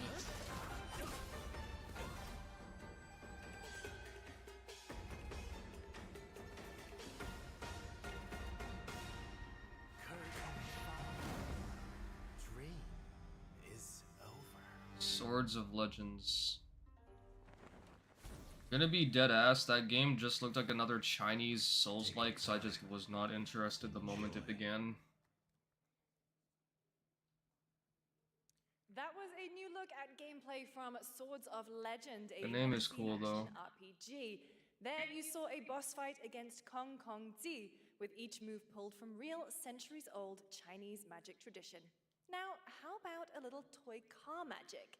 Get ready for lots of loop-de-loops and massive jumps with the announcement of the biggest Hot Wheels racing game yet. It costs 1 or 2 skill points to use, fair enough. Do I think Sparking Zero will add... Who are Piroshiki and Koroni? I don't know who those two are.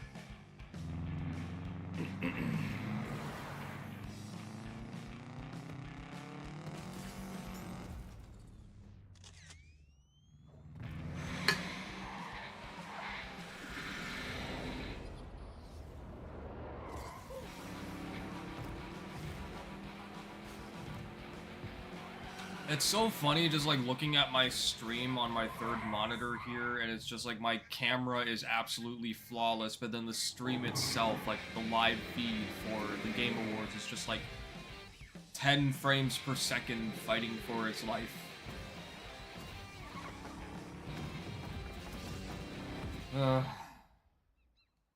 This isn't the first time this happened either. I think like one of the last years, like I think it was 2024 or something, Maximilian dude was complaining about it.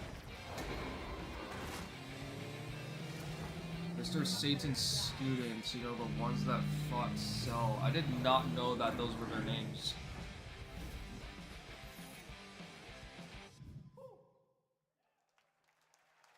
But do I think that they'll add them? Probably not. And look, there we go! It's Sonic! Here we are! What are we getting? Here we go! Wait, what? Oh, is that a collaboration with, okay, TMNT, so we're getting the Ninja Turtles. And Avatar Legends!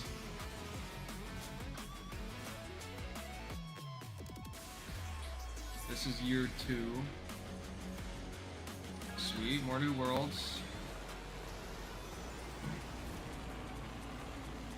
And Godzilla.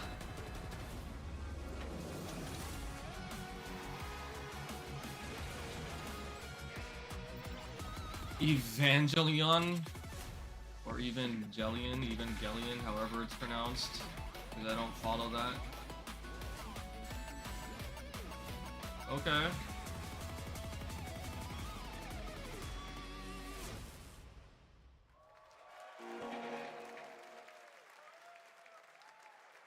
Sonic Adventure 3 would be crazy. Now the world premiere of a project that depicts the entire story of a famous anime from beginning to end. Dedicate your heart to this.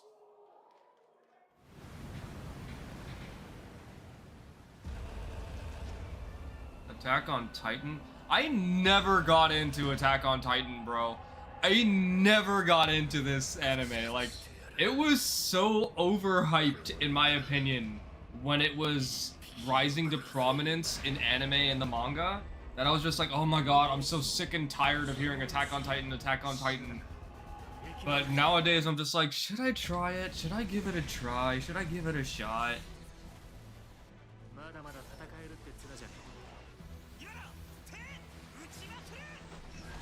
Yeah, I've heard that it's good too. I don't think I've heard anything negative about it. It's just that I got so sick and tired of hearing nothing but AOT. Like, Attack on Titan was the anime version of Twilight for me when I was a kid. Like, all my girlfriends back in the day were like, oh my god, Twilight, Twilight, Edward Cullen. I'm like, I'm not into vampires. I was so sick and tired of hearing about this guy. And then, of course, Robert Pattinson becomes Batman, which I still haven't seen yet. I think that movie's literally just called Batman or The Batman. I still need to see it. I heard that it was phenomenal.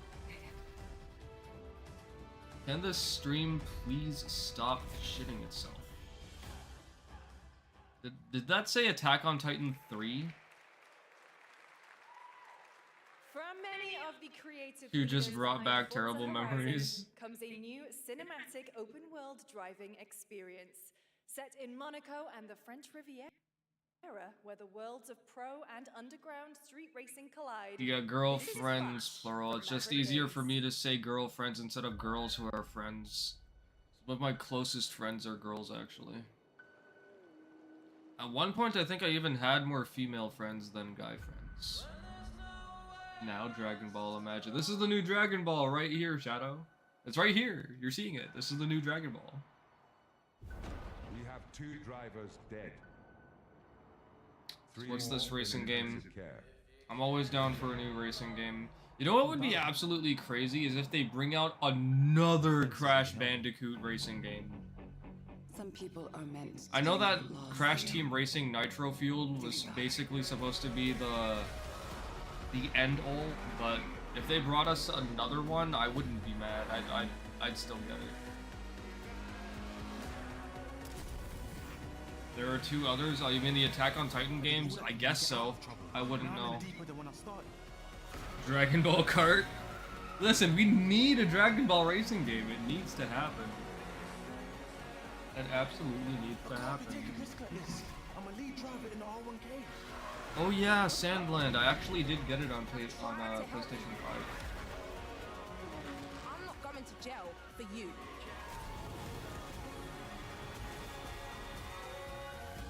A racing game with a story? Oh, that was clutch. Okay, yeah, I was watching a trailer for this just yesterday. This was from the same people, I think, who did MotorStorm? The dead won't rise. But their sons will. As the characters race on foot, or they could just add that as a feature for Crossworlds. I don't think we're going to be getting another Sonic racing game anytime soon. It's going to be a while. We all got trolled hard when Toriyama's name popped up. We thought it was a new Sparking Zero trailer, but it was Sandland. Yeah. What is this, another Age of Empires? I used to play the crap out of Age of Empires back in the day. I kind of miss it, but I've also outgrown the genre.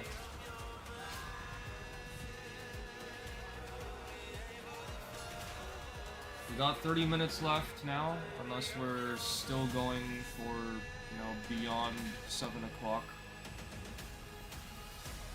Jeff did say that they've got, or that he's got, like, many more things to show, so I guess we'll see.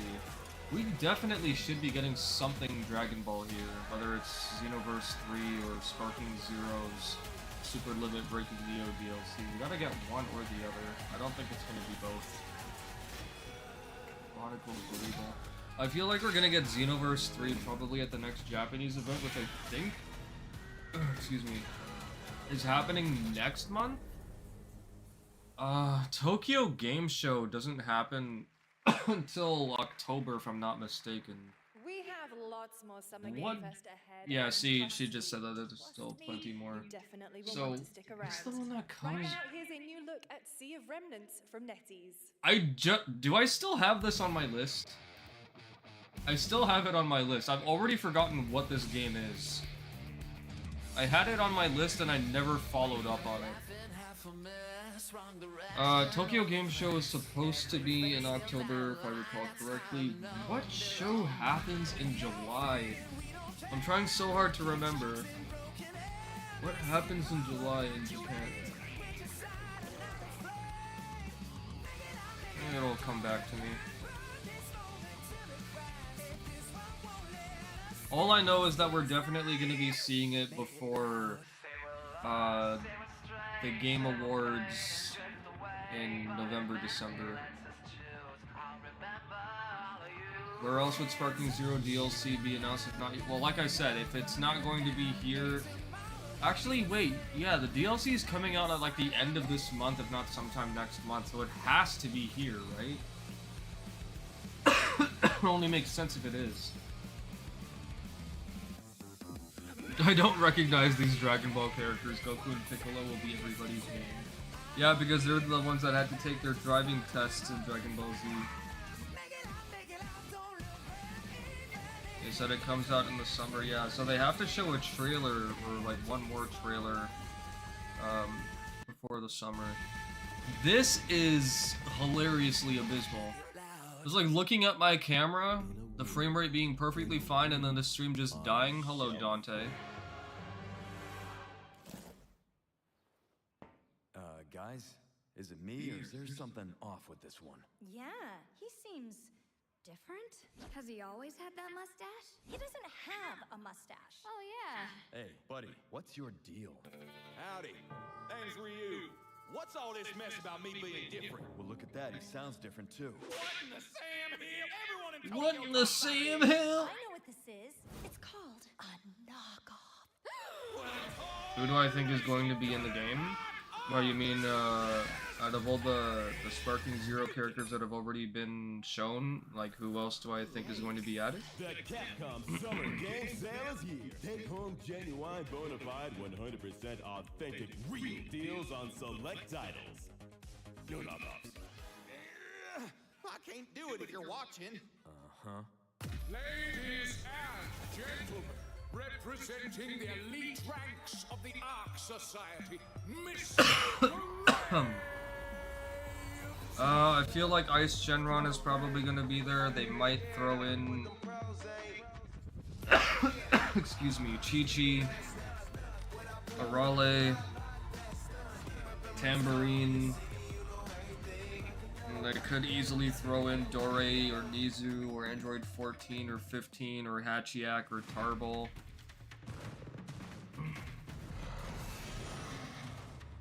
I'd really, really like it if they added Legic. I will not lie, if Legic gets added to Sparking Zero, I will actually make a valiant attempt at getting into the top 100 with Super Saiyan Bardock and Legic. Just those two characters. Nobody else.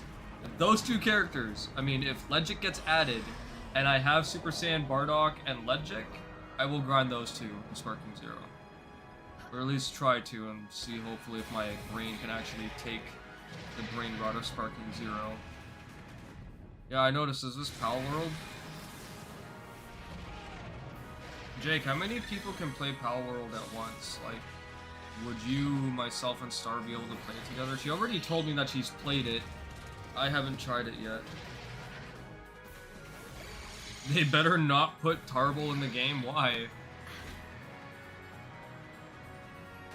Legic, GG. He's from Dragon Ball GT. He fought GT Goku in base form, and then Goku went Super Saiyan and beat him down. If you've read the Dragon Ball Super manga, I think Legic was allegedly part of Frieza's army. So, yeah, like, he was in a manga panel. He wasn't in the actual movie, though.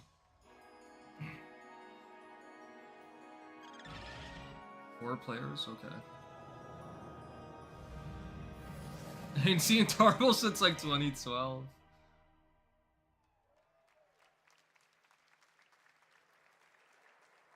There you have it. Power World 1.0 is coming out on July 10th. There's another reason why I want Legic so bad, VG. Worlds to explore today. One sec. And the return of some long-awaited ones as well.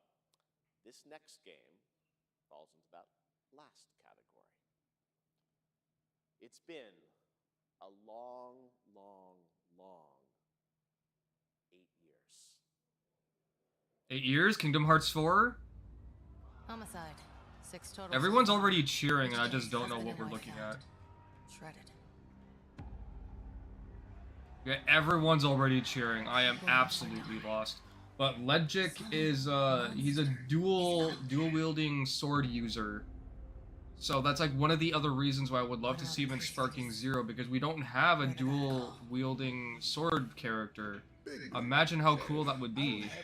Are you living under a rock? You're a raging dumpster fire of a person. You're the reason I'm here. She's a detective.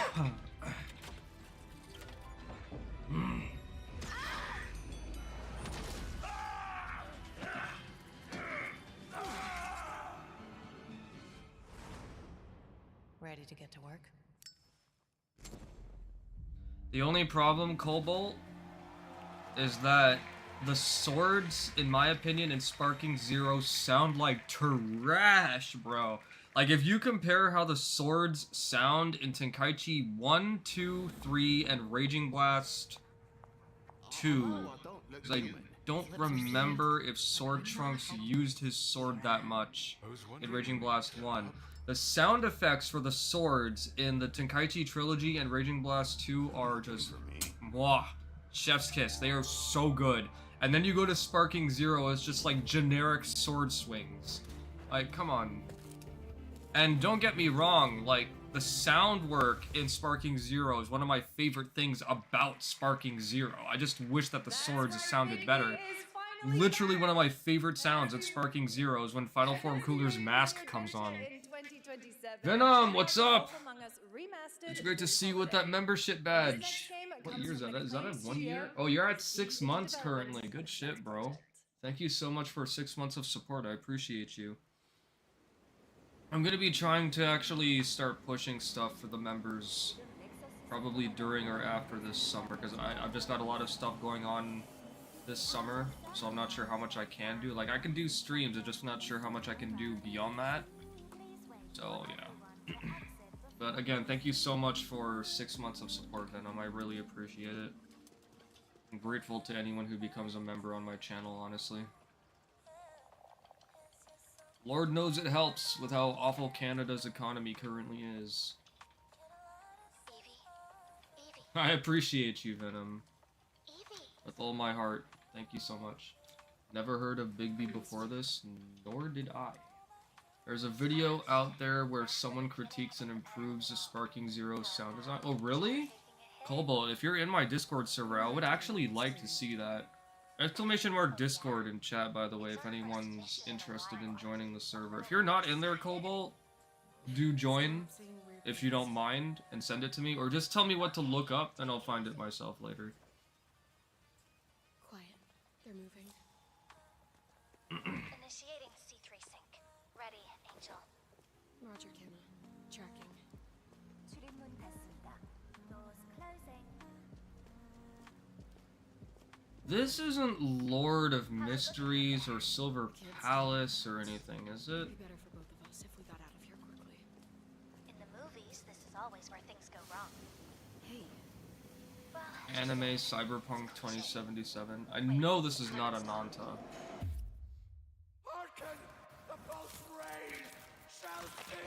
Cyberpunk 2077 2. Cyberpunk 2100. Cyberpunk 2107.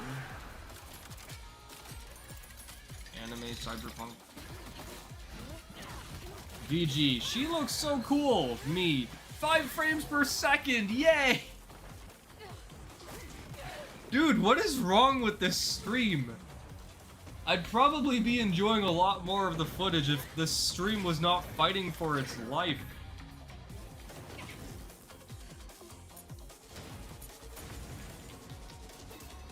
This is horrible.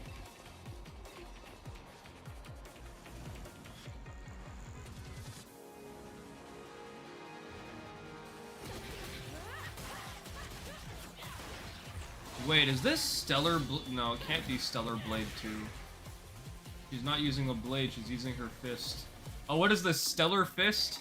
It's Stellar Fist, everybody! Yeah, I got it. Stellar Blade is actually one game that I will absolutely be playing on stream. When I played the demo at first, I absolutely loved it. I instantly pre-ordered the game. Super disappointed that the game did not have a collector's edition. I won, like, 10 billion% would have gotten it. How am I supposed to enjoy this? This is so annoying. This game actually looks cool as shit, and the frame rate's just... Stellar Blade Blood Rain. Okay, so at least we knew what it was, but holy shit, man. That was a good one. Shift Up is returning to the world of Stellar Blade with an all-new sequel developed entirely by the original team that's here today. Set in the same universe as Stellar Blade, this next chapter continues the story. More with all the events R34 of the first bait? game, What's introducing R34? a new protagonist who you saw there, Evie. It's early in development, and we will have more to share. Namekian Wi-Fi. All right, we're almost done, but not quite. It's been almost exactly 3 years since Street Fighter 6 was released in June 2023. Okay, here, Jake. This is all you. This is Street Fighter 6 Year 4. Can you imagine if Jeff had said this is Street Fighter 7? Street Fighter 6 is already entering Year 4, but I can sense that we already have new The French will speed up in 5 to 10 business days. Bro! Oh. Yasmin. I wonder if she's Persian. Usually a Persian name. Arjun. That's a Hindu guy.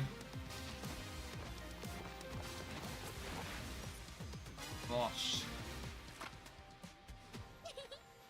Fascinating.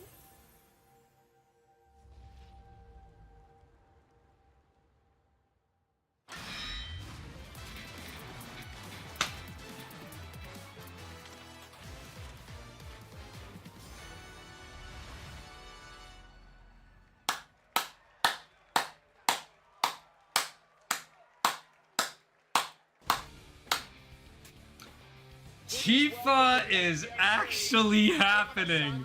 Yo, Maximilian dude has to be losing his absolute shit right now, bro. Maximilian dude has to be going off the rails right now. I'm so tempted to check his stream. Oh my god, Tifa's actually coming to Street Fighter 6? And today, we're announcing this special collaboration with Final Fantasy. Wait, imagine if they show Final Fantasy 7 Remake Part 3 right after this.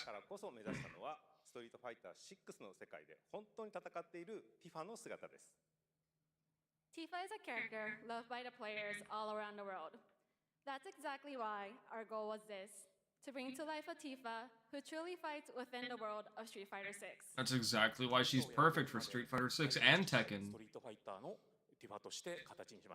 She would be perfect in Fatal Fury as well.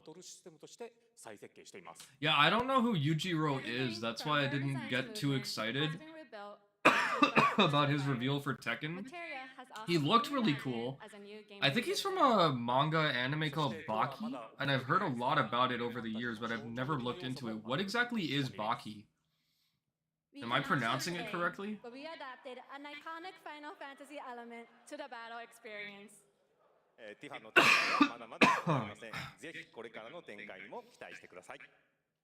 Tifa's fight is far from over.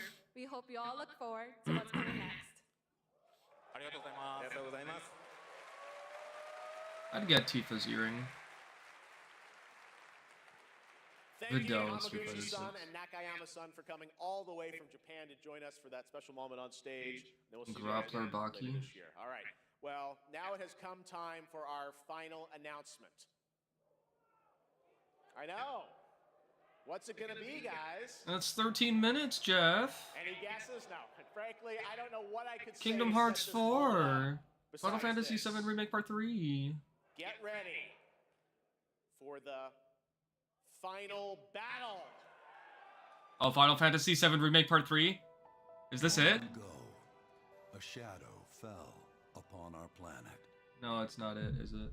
Guided by calamity, one man sought dominion through reunion. Wait, is it? It is. This is Final Fantasy 7 Remake Part 3. Oh my god, Max has to be losing his shit right now, dude. Maximilian dude is absolutely going off the rails right now. Awakening mighty weapons to stand against this celestial threat. Now, hope endures in those who fight. Yes. Long story short, the world's in trouble. Has been for a while. So what are we waiting for? Let's give Sephiroth the beating of a lifetime. Okay, I'll take a look.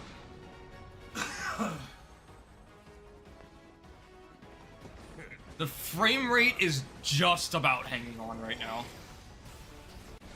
I'll make this quick. This looks so bad. Not the game, just the quality. And this is supposed to be 720p. Okay. I could do this. I'll make you proud. Just ain't your day. Oh my, is that a weapon I see? Far as I can tell, these things don't distinguish between Bro. friend and foe.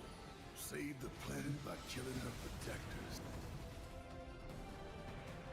The frame rate got worse. Let us put your faith to the test, Cloud. What are they calling it? Oh, is it Reunion? Oh, Revelation. Okay. Never would have made it this far without you guys. And I You know, won't let we'll down. get Kingdom Hearts 4 when we're 40 and 50 years old, Kaiza.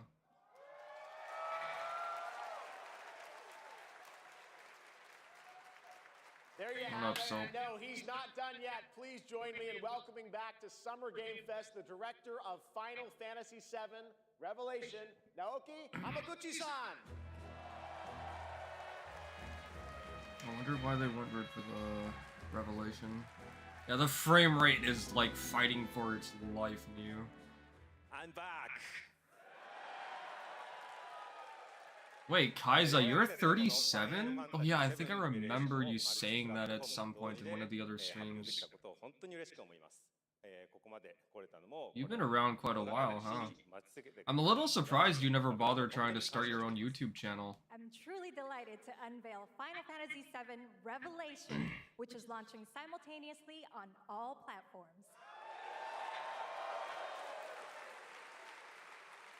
And we've only been able to come this far thanks to every single September, one of you who eh? continued to What believe day? in the story and waited for this moment with us. 今作のテーマは決意です。クラウドたちは最後の戦いに進むため、それぞれの決意と向き合います。The central theme of this title is resolve.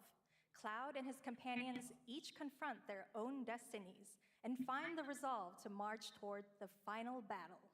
そして私自身もこのシリーズを完結させるという決意を持 24th, I will この put that 作 in 品 my と向き合ってきま notes. した。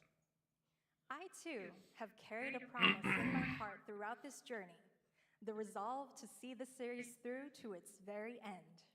皆さんに最高の形でお届けします。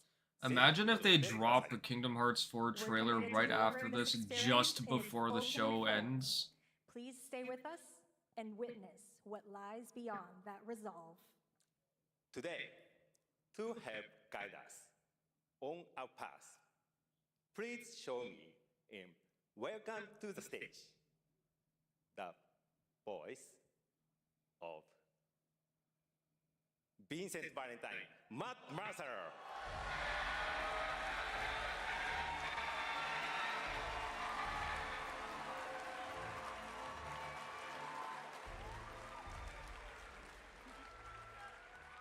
Thank you very much, Hamaguchi-san. It's truly a privilege to be here with you today, if you know me. There's honestly so much to see in Revelation. I think we just kind of need to dive right in. What do you say? Shadow drop a demo, then I'll be forced to play it, man. I don't mind if I do. Which actually wouldn't be so bad, because Final Fantasy VII Remake and Rebirth As are all we basically the reunite same with our engine and heroes, stuff, a right? meteor So looms in the skies above, a constant reminder of your mission, and the grave threats you'll confront as you embark upon your journey and face the epic conclusion of the remake series. Aboard the Highway. wait, were we shown a release date, or did they just show the title and in wish list now? Because that was the world premiere, right? So probably they're not going to be showing it or releasing it just yet. Archipelago to the warrior nation of Wutai. Simply pick a direction and set sail. But how can you be This is actually a good sign, though. That means that either at... If Square Enix is at Tokyo Game Show, they're 100% going to be at the Game Awards, and or if they do their own game showcase again soon, that means we actually have a very high probability of seeing Kingdom Hearts 4 now. From the sky above to the ground below. Where will the winds guide you first? The winds are guiding me to, 30 frames per second, a stable frame rate, but, we're just sitting here struggling at 5 and 10. At long last, with the world teetering on a blade's edge, everyone assembles at Cloud's side, forming an epic ensemble of heroes, each with their own story that brings you closer together than ever. But a good unit needs more than friendship to save the day. It needs a disciplined combat regimen. The hybrid battle system, established in Remake and refined in Rebirth, is perfected in Revelation, putting even more power in your hands. In fluid, real-time action, seamlessly switch between party members to even the odds. Then, when the fight calls for strategy, enter tactical mode to unleash a suite of powerful new spells and abilities. Activate devastating synergies with your companions. And of course, call on mighty summoned entities that can turn the tide of battle.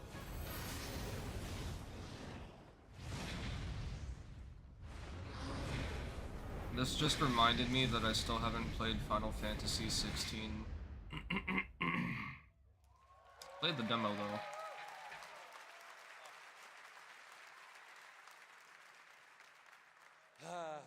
So no Sparking Zero and no Xenoverse 3. There are truly some chill-inducing fights ahead in Revelation. I'm so excited to see all of your reactions. It's gonna be amazing. I'm guessing you have a favorite character to play in battles? I might be a little biased, but since you brought it up, let's have a look at our newest coffin-dwelling companion, Vincent Valentine.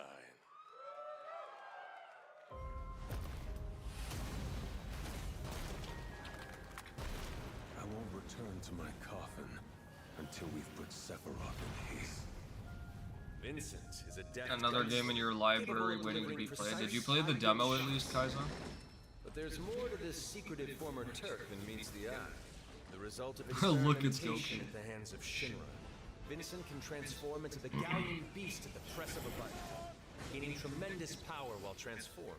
And when combined with the skills of a certain ace pilot, their high-impact synergies disrupt the fight with ferocious results. This frame rate, The dude. Leaping Lancer, the Dashing Dragoon, the one and only Sid Highwind. Sid Highwind, the cantankerous pilot extraordinaire, joins the party and their mission to defeat Sephiroth. Sid's command of his It lance sounded allows like him he to said close the Shenron, but I distance wasn't for powerful sure. strikes, or engage in sweeping area of effect attacks to bring a whole host of enemies to heel. But to fully control the battlefield, skill with a weapon only gets you so far. To further augment your combat capabilities, try this on for size. Function Integrated Tactical Suitwear, or the FIT system for short, allows you to further customize your playstyle with new uniforms imbued with unique The mods for this game are just gonna make Tifa's chest so enormous. And to face what's coming, you'll need all the 9,999. strength. Sensing its fate hanging in the balance, the planet itself has unleashed its last line of defense. The weapons, ancient beasts that are larger than life and capable of untold destruction. Will you be enough to stop them before it's too late? As the world is torn apart, you and your friends must unite. In Revelation, we come to the thrilling conclusion of the Final Fantasy VII saga, and your mission is clear. Take up your Buster Sword, equip your materia, and stand together. One last time. These skies belong to me. Hope you're ready. You just watched the combat gameplay videos? You should probably try and play the demo.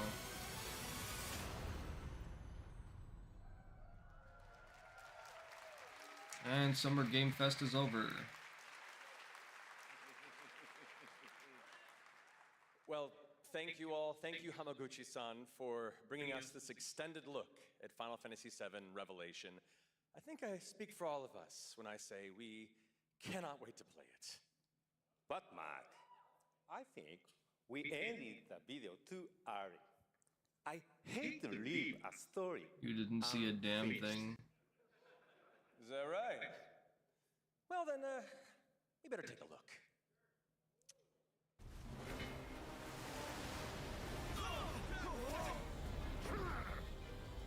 Get the cannon back online, now!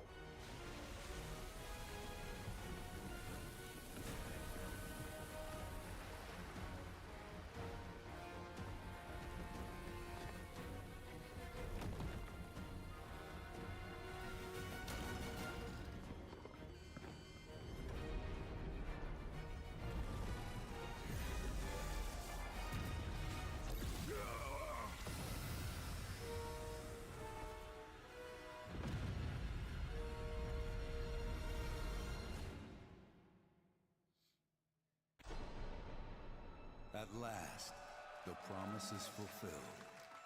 The journey ends here. So does that mean Kingdom Hearts 4 is coming in 2028?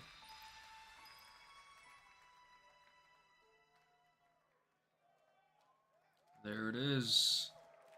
That's the sale I've been waiting for, actually, so I could just pick them all up on PC, but one of my best friends already gifted Rebirth to me, and I think I already bought Remake Intergrade myself, so I'll just have to wait for Revelation. Do I have Rebirth on PS5? Thanks to Lucy for a great job coaching. Didn't she do great? Oh, he said that there's one more announcement, right? Thanks, Jeff. I don't know if I What got an Rebirth amazing on way to PS5 end the show, but that's not all, because coming up right now is Day of the Devs with a look at many new independent game titles, including multiple new game announcements. That's right, tons of awesome indie games, so make sure to stay tuned and watch that, and we will see you live this August in Germany for Gamescom Opening Night Live. Gamescom! That's what I was forgetting. Okay, it's not July. Gamescom is the event that I was forgetting about. So yeah, we'll probably get Xenoverse 3 at Gamescom, and maybe Bandai's just gonna drop another Xenoverse, sorry, not Xenoverse, Sparking Zero trailer before the DLC actually releases.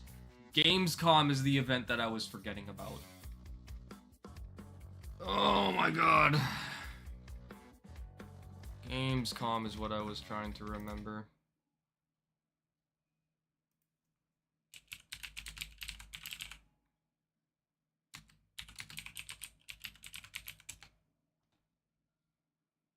I think he said September.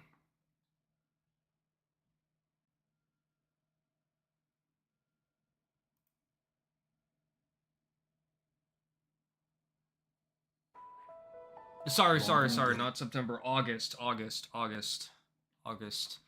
Gamescom is in August. Tokyo Game Show is October. And then Game Awards again November, December. So okay, so that was just like, that's just for events that are like for games overall. I'm positive I'm still forgetting one particular event that's centered just around Japanese developers and studios, and I'm still trying to remember what that is, because it usually happens in July, and it has happened over the last 2 or 3 years. Now I know it's not Gamescom. Is it Japan Comic-Con? It could be Japan Comic-Con. Whatever. At least we know that Gamescom is in August, so. So, a shadow fell upon our planet. Guided by calamity, one man sought dominion through reunion. By his will, a star fell. A meteor called forth to bring ruin. Yeah, they'll probably just drop it. I mean, maybe they'll upload one more trailer before it drops, because someone had said on Don Julio's video that like the playlist for Sparking Zero on Bandai's channel had been updated that day or day before. So we know that there's still another trailer coming. More than likely, we just don't know when. Let's give Sephiroth the beating of a lifetime. Sorry, that's the event I was forgetting. San Diego Comic-Con. It's not centered around the Japanese. It's San Diego Comic-Con, and the Japanese love going to that event specifically. It's also where all the voice actors usually get together, and they do like a party and meet fans and whatnot. San Diego Comic-Con is the one that I was forgetting about. Unless I'm mistaking that for another event entirely, but it should be San Diego Comic-Con.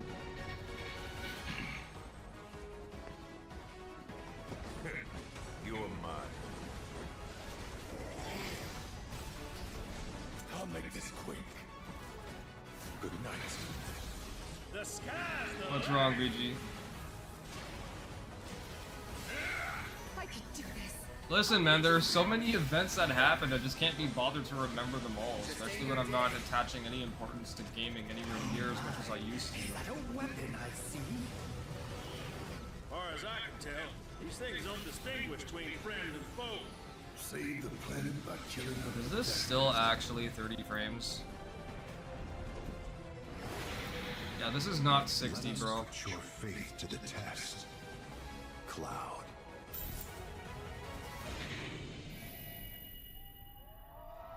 Final Fantasy VII Revelation. Never would have made it this far without you guys. And I won't let you down. I promise.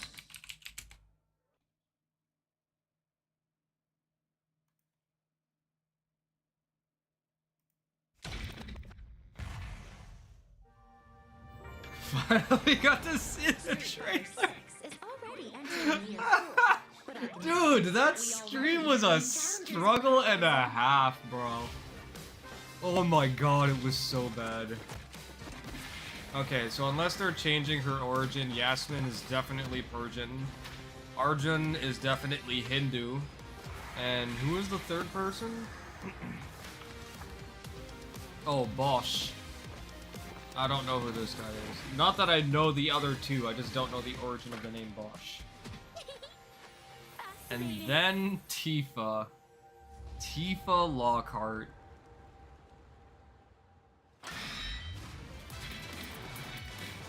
Yeah, I gotta rewind that one more time.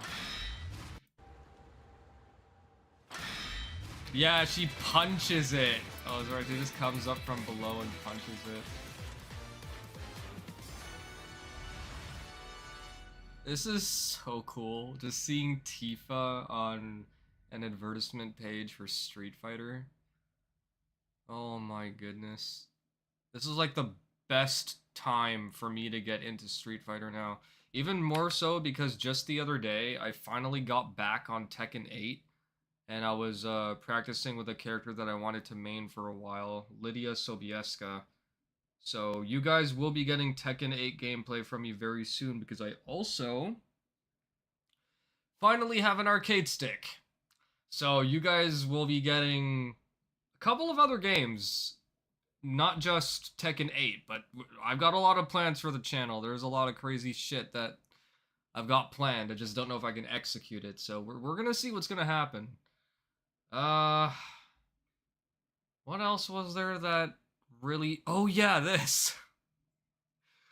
The one game I was like, oh, it's Stellar Hands.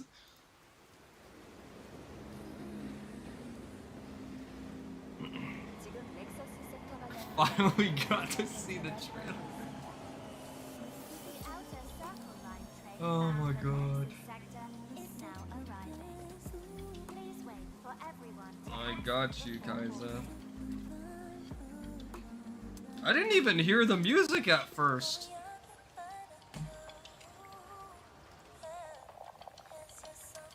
See, just looking at this, if you stare at it for like a second or two, you can tell that it's Stellar Blade, but something else, like with a different kind of concept. But with the frame rate for that stream as bad as it was, who was going to guess otherwise without just like being laser focused and detecting that this is like a very distinct art style of You're graphics. acting a little strange today. Oh, yeah? It's our first mission in a while. Aren't you a little excited? Stop saying weird things. Okay, take it easy. Quiet. They're moving. Oh yeah, Kaiser, you don't need to tell me that this is a fun combat system. Dude, when I played the demo for Stellar Blade, I was in love with it. The game felt so good, counters and parries felt amazing, the combat was incredible, the visuals and the music were phenomenal. Like, everything about it was fantastic. In the movies, this is always where things go wrong. Hey. Well, just saying. It's a cliche. Wait, the target stopped. Hearken! The pulse raised shall cease! In the name of the Father!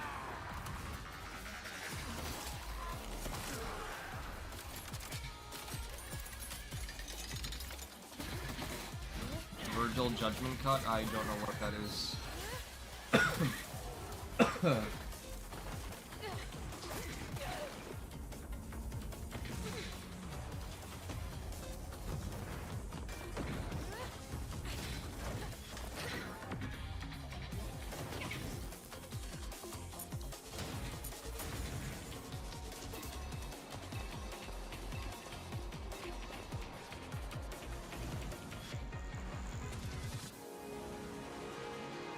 Shit was Fuego.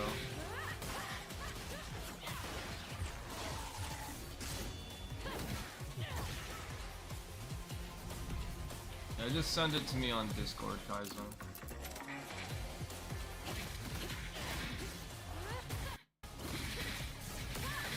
Stellar Blade? Nah, bro. This is called Stellar Hands. She does have a blade on her back, though, if I'm not mistaken, so...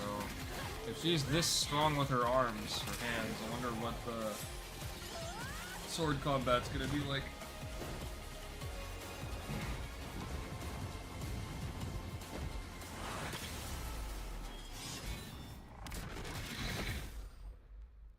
Stellar Blade, Blood Rain.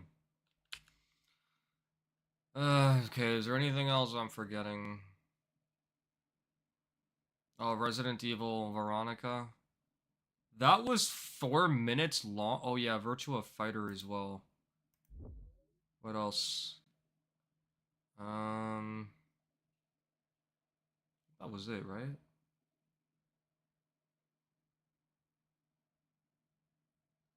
I don't care about Control. I think that was it. Okay, so Virtua Fighter and Code Veronica. Stellar Fade.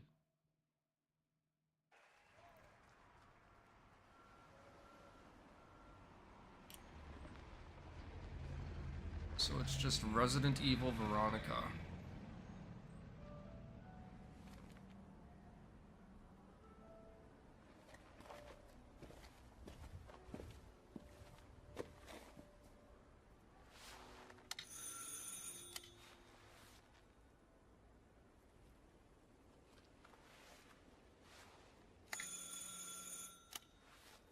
Ring, ring, ring.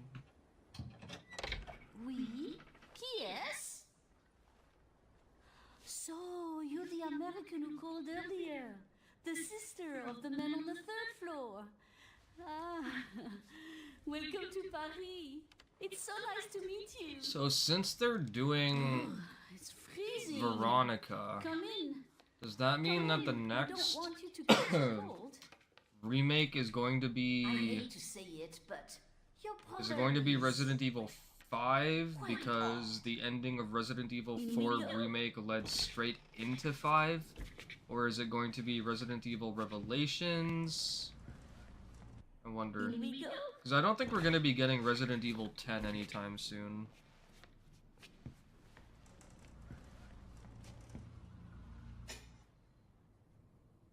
We ain't getting Sparking Neo till Christmas. They can't do that, Atlas. Ismet, It's such a Sparking mess. Neo is gonna be releasing this summer. They'll probably just drop a trailer, be like, "Yeah, we didn't need to be at an event. We're just gonna drop this like randomly during the summer." So. Ah, the delightful biscuit. I'm sure he won't notice if we help ourselves. They did say summer, Atlas. Am I wrong about something? It must be the maintenance. Bring some nice coffee. Yeah, so it makes sense that they were. Well, if you want to call just showing off a bunch of characters enough, I'd call that like the bare minimum.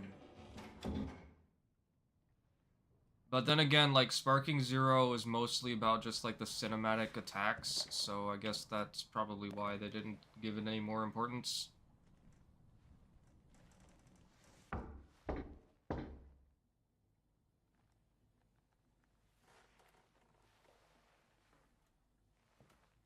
Yeah.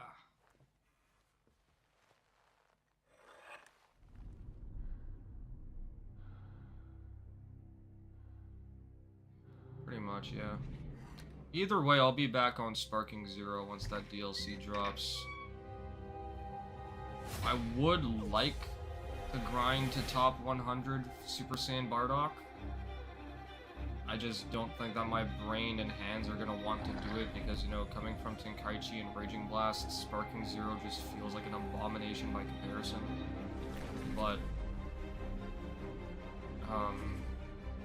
if they add Legic, then I will actually make a valiant effort to grind both characters.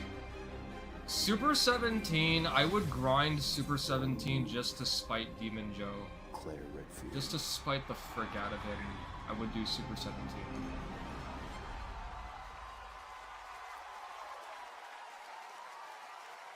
The one thing I'm looking forward to with Super 17 is him having like an actual viable moveset. Other than that, though, I am looking forward to seeing or getting my hands on Icon, Nova Shenron, King Vegeta, and Pasha, just to see if they have like proper rush strings this time. So, let's see how that goes. Yeah, Adult Chi-Chi's another character I thought was going to be in. I guess just did not happen.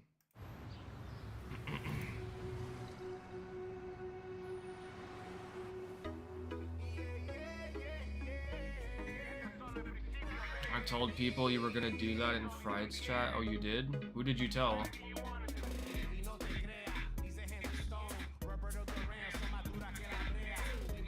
I had someone argue with me that his BT3 moveset is viable, who's 17's. Are we talking about your ex? Hey, I've got an idea for you.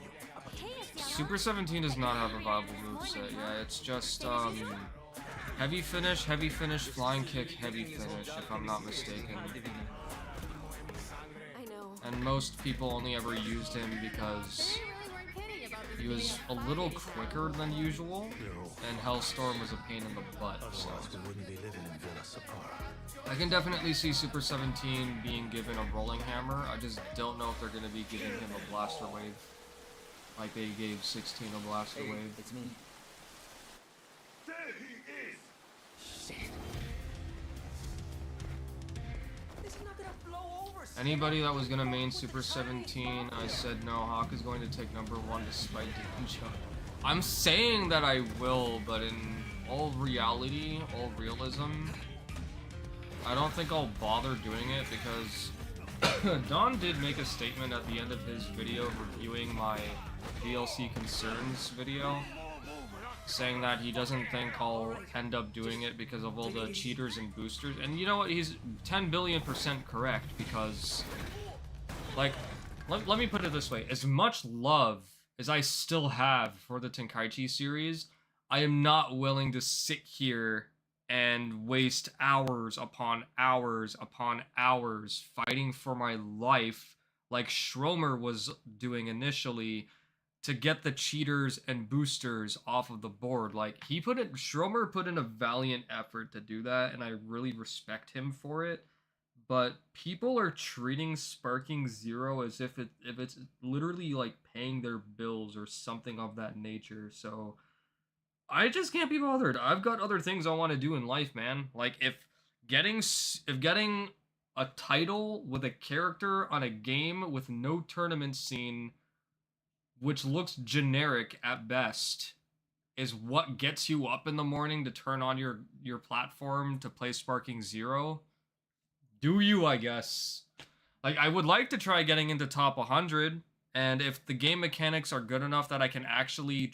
Here's the thing, let me actually go off on another tangent here. If the game mechanics get a proper change, it's not just going to be me who's grinding the game, right?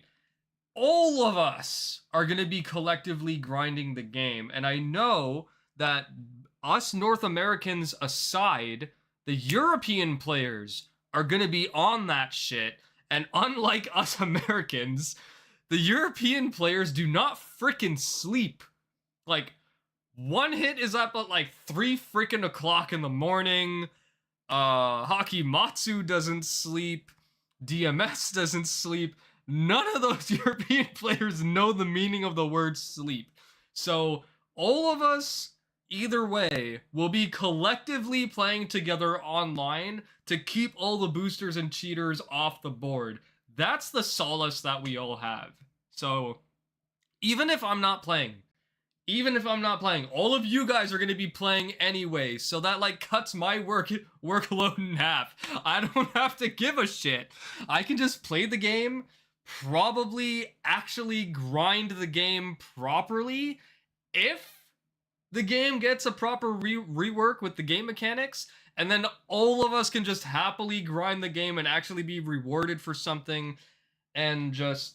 yeah, but of course they still need to fix the rage quit exploit thing where people, I don't, you know what I'm talking about, Atlas, I just don't really know how to explain it, where people just quit and they retain their win streak or something. You know what I'm talking about.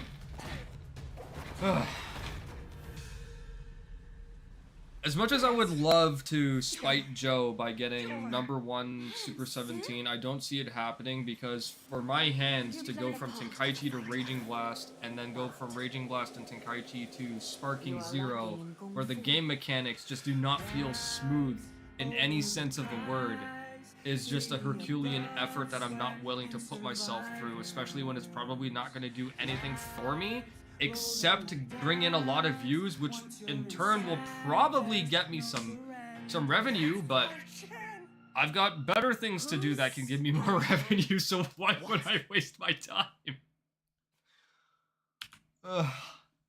Why would I actually waste my time, bro?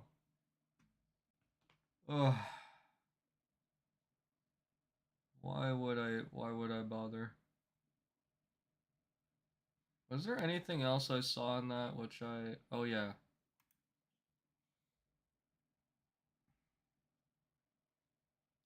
Almost everyone in the top 100 are either cheating or boosting, no in between. The Chinese and Japanese don't sleep. I have never met actually, I have met 1 or 2 Japanese players. I haven't met any other Asian players though. Yeah, exactly, that's what I'm saying. They can't stop all of us. So if all of us are going to be online, then they have a lot of people to deal with, because the only reason why some of these boosters and cheaters have succeeded is because the vast majority of the people who were taking the game seriously and exploring the game and trying to pioneer vast amounts of tech are the same people that already left the game and or don't play rank anymore. They just play player lobbies and do like first to 10s and money matches amongst themselves, which is perfectly fine. Like, personally, I feel like to some point that's how it should be.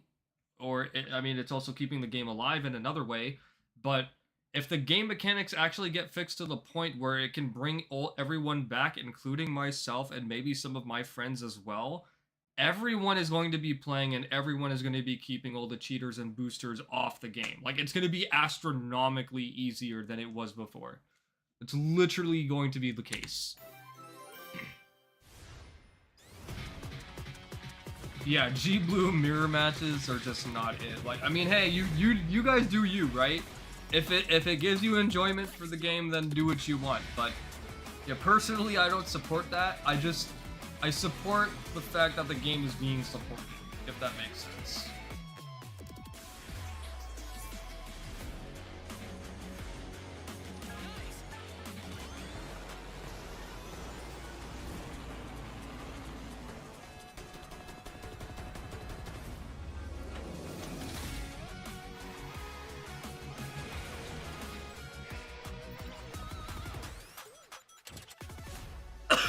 yeah, it's great that people are still streaming the game and making content on it, but the fact of the matter is, like, Sparking Zero still needs more in order to be a keeper. Like, be a game that we can drop and come back to continuously over the course of weeks, months, and years, right? Because Sparking Zero 2 is not going to be happening until at least, like, 2028, 29, or 30.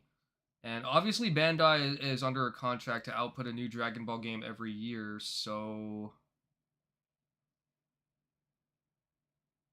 we haven't gotten... No, wait, what happened at Battle Hour this year? There wasn't a new game, right? Okay, so there might still be something announced at the end of this year. Otherwise, they'll probably announce something... Oh, no, wait, Battle Hour was Xenoverse 3. Yeah, Xenoverse 3, my bad. So next year... Wonder what they're going to be doing next year.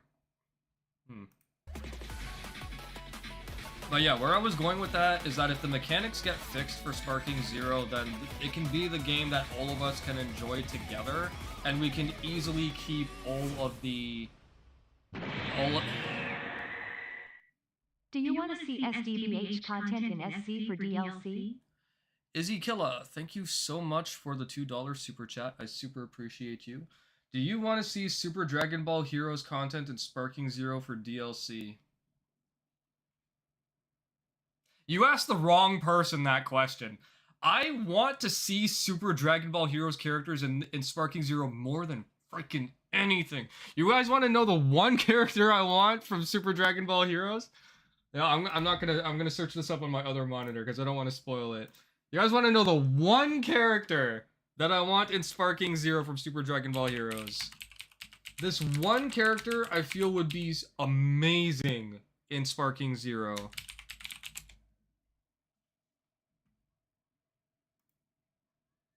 That's kind of weird art.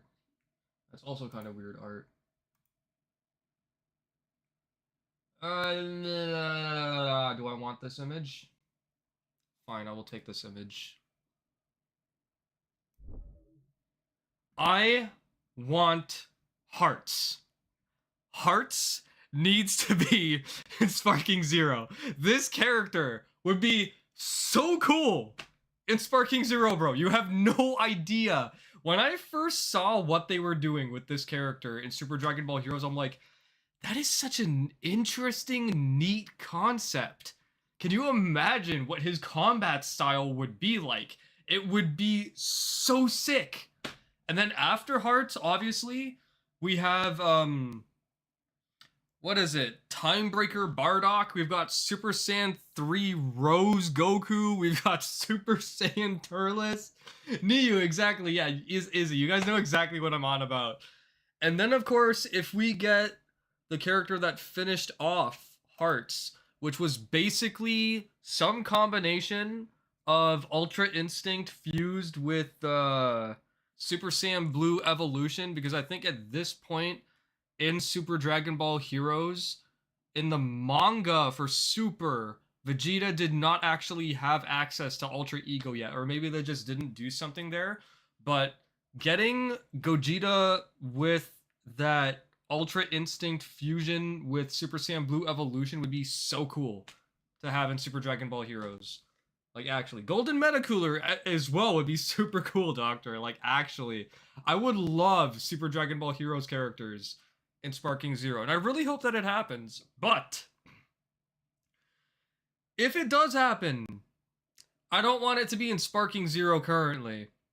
If it does happen, we need the sequel to Sparking Zero, because I do not want these characters to be added to Sparking Zero just to see Goku's bloody heavy finish copied across every single character all over again. You give me that shit again, I'm freaking done, bro. We are not doing that again. You have any idea how physically painful it is looking at different characters in the game and they all have Goku's heavy finish? They all have Goku's gut punch. Like, you cannot be for real. Come on, man. Like, these characters, like another character, for example, if I'm not mistaken,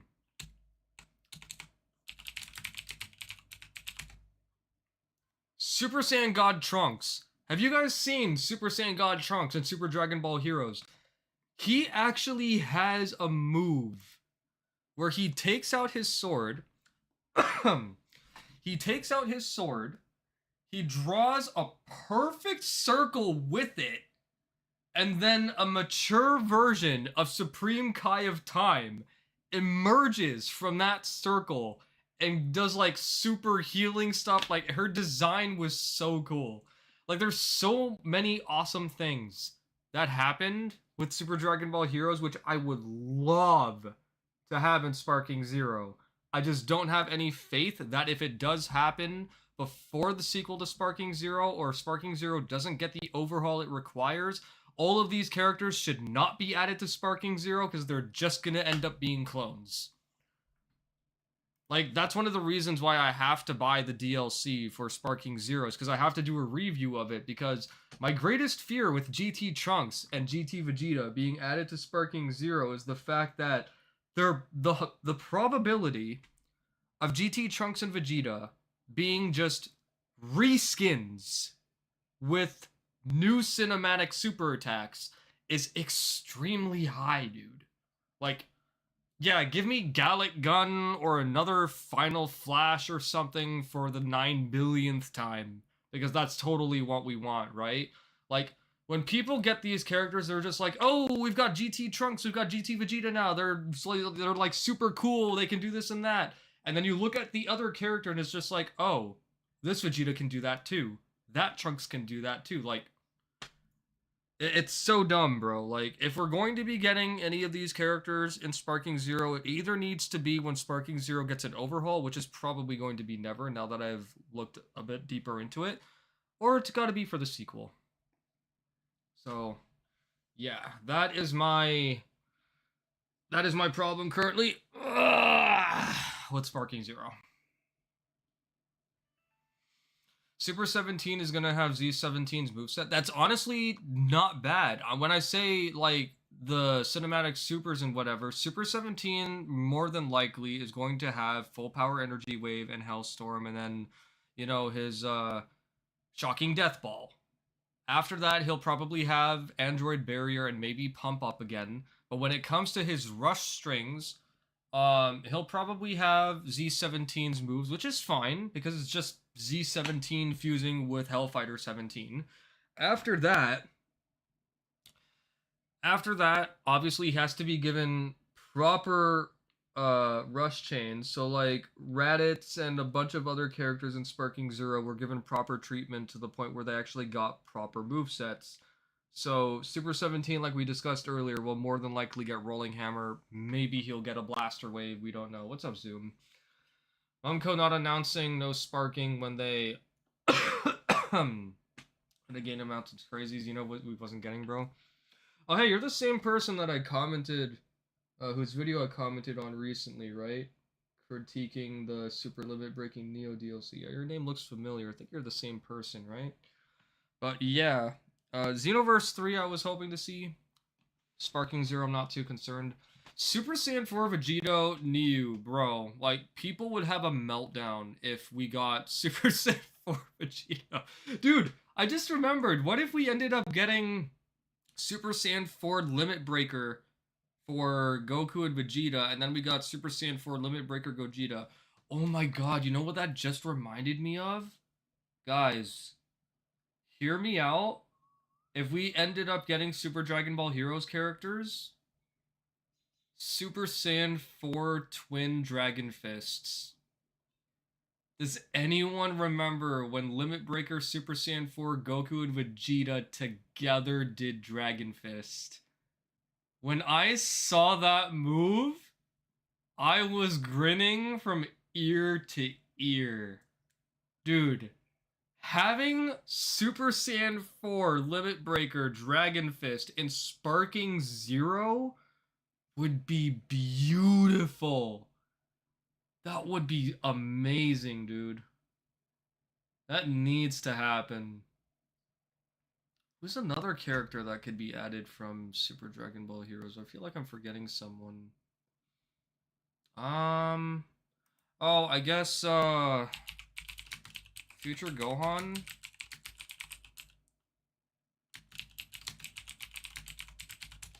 Like the corrupted version or whatever, like not it he's dressed in black attire, but it's not Gohan Black. It's like could we even use the word corrupted for this character? We can't, right? Wouldn't be corrupted. What the hell is this? This is some interesting fan art. Because I know for a fact that this did not happen. If it did happen, I would have remembered this. No, wait. Wait. Did this happen? There's no shot, right? This didn't happen. Oh, I forgot about Cumber. This didn't happen, did it? Adult Gotenks? I don't remember this happening. Oh, that's some cool art. Ultra Instinct Future Gohan. Oh, not Ultra Instinct. This is Future Gohan Beast. That's still pretty cool.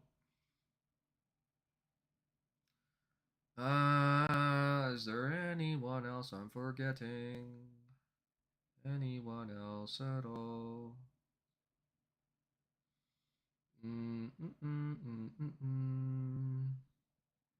Oh, that's a pretty cool mod. Atlas, I'm unsubscribing and unfollowing you, bro. You don't have this as a mod in your game. You disappoint me. I expected better. How come you don't have this, bro?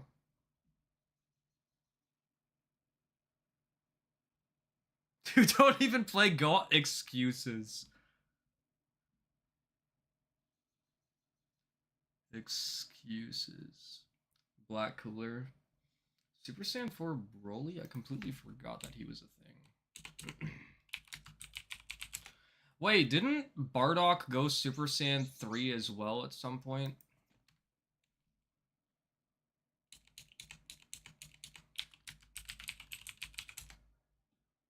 Yeah, I vaguely remembered this.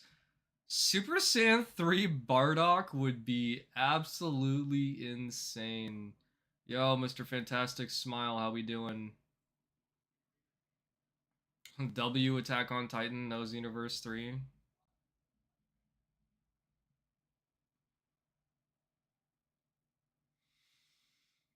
But yeah, to answer your question, Izzy, absolutely, I would love Super Dragon Ball Heroes characters. It's just that, excuse me. The more I looked at Sparking Zero in terms of game mechanics, design, and everything, I realized that it's not the game that it was meant to be for Tenkaichi fans or like people who play the game seriously. It's meant more for people that just want to have a good time. Like, if you look around in Sparking Zero, you'll find a lot of details that reflect the anime and manga. Like, Sparking Zero is a love letter to Dragon Ball fans, but casual Dragon Ball fans. If you're someone who's played the Tenkaichi games thoroughly, you would hate Sparking Zero because it's just it lacks the essence of Tenkaichi, but that's fine because again, as I said, the more I looked into it, Sparking Zero was built from scratch. So if you look at it from that standpoint, then it's just a matter of looking at Bandai and then asking ourselves, okay, what direction does Bandai want to take Sparking Zero in? Do they want to make it competitive? Do they want to make it casual? Do they want to like cut it straight down the middle and give us a mixture of both? Like, what direction does Bandai want to do or want to take Sparking Zero in, and what do they want to do with it? Because Sparking Zero by this October will be. Wait a minute. Holy crap! I'm feeling like I've just been losing track. Okay, yeah, Sparking Zero did come out in 2024. Yeah, because I was in Kentucky last year. Yeah, and I think I brought Sparking Zero with me so Sarah could try it. I don't think Zero tried it. No, he did try it. I did play with him. Yeah, so Sparking Zero turns 2 years old this October. We shouldn't be getting Sparking Zero 2 for a while.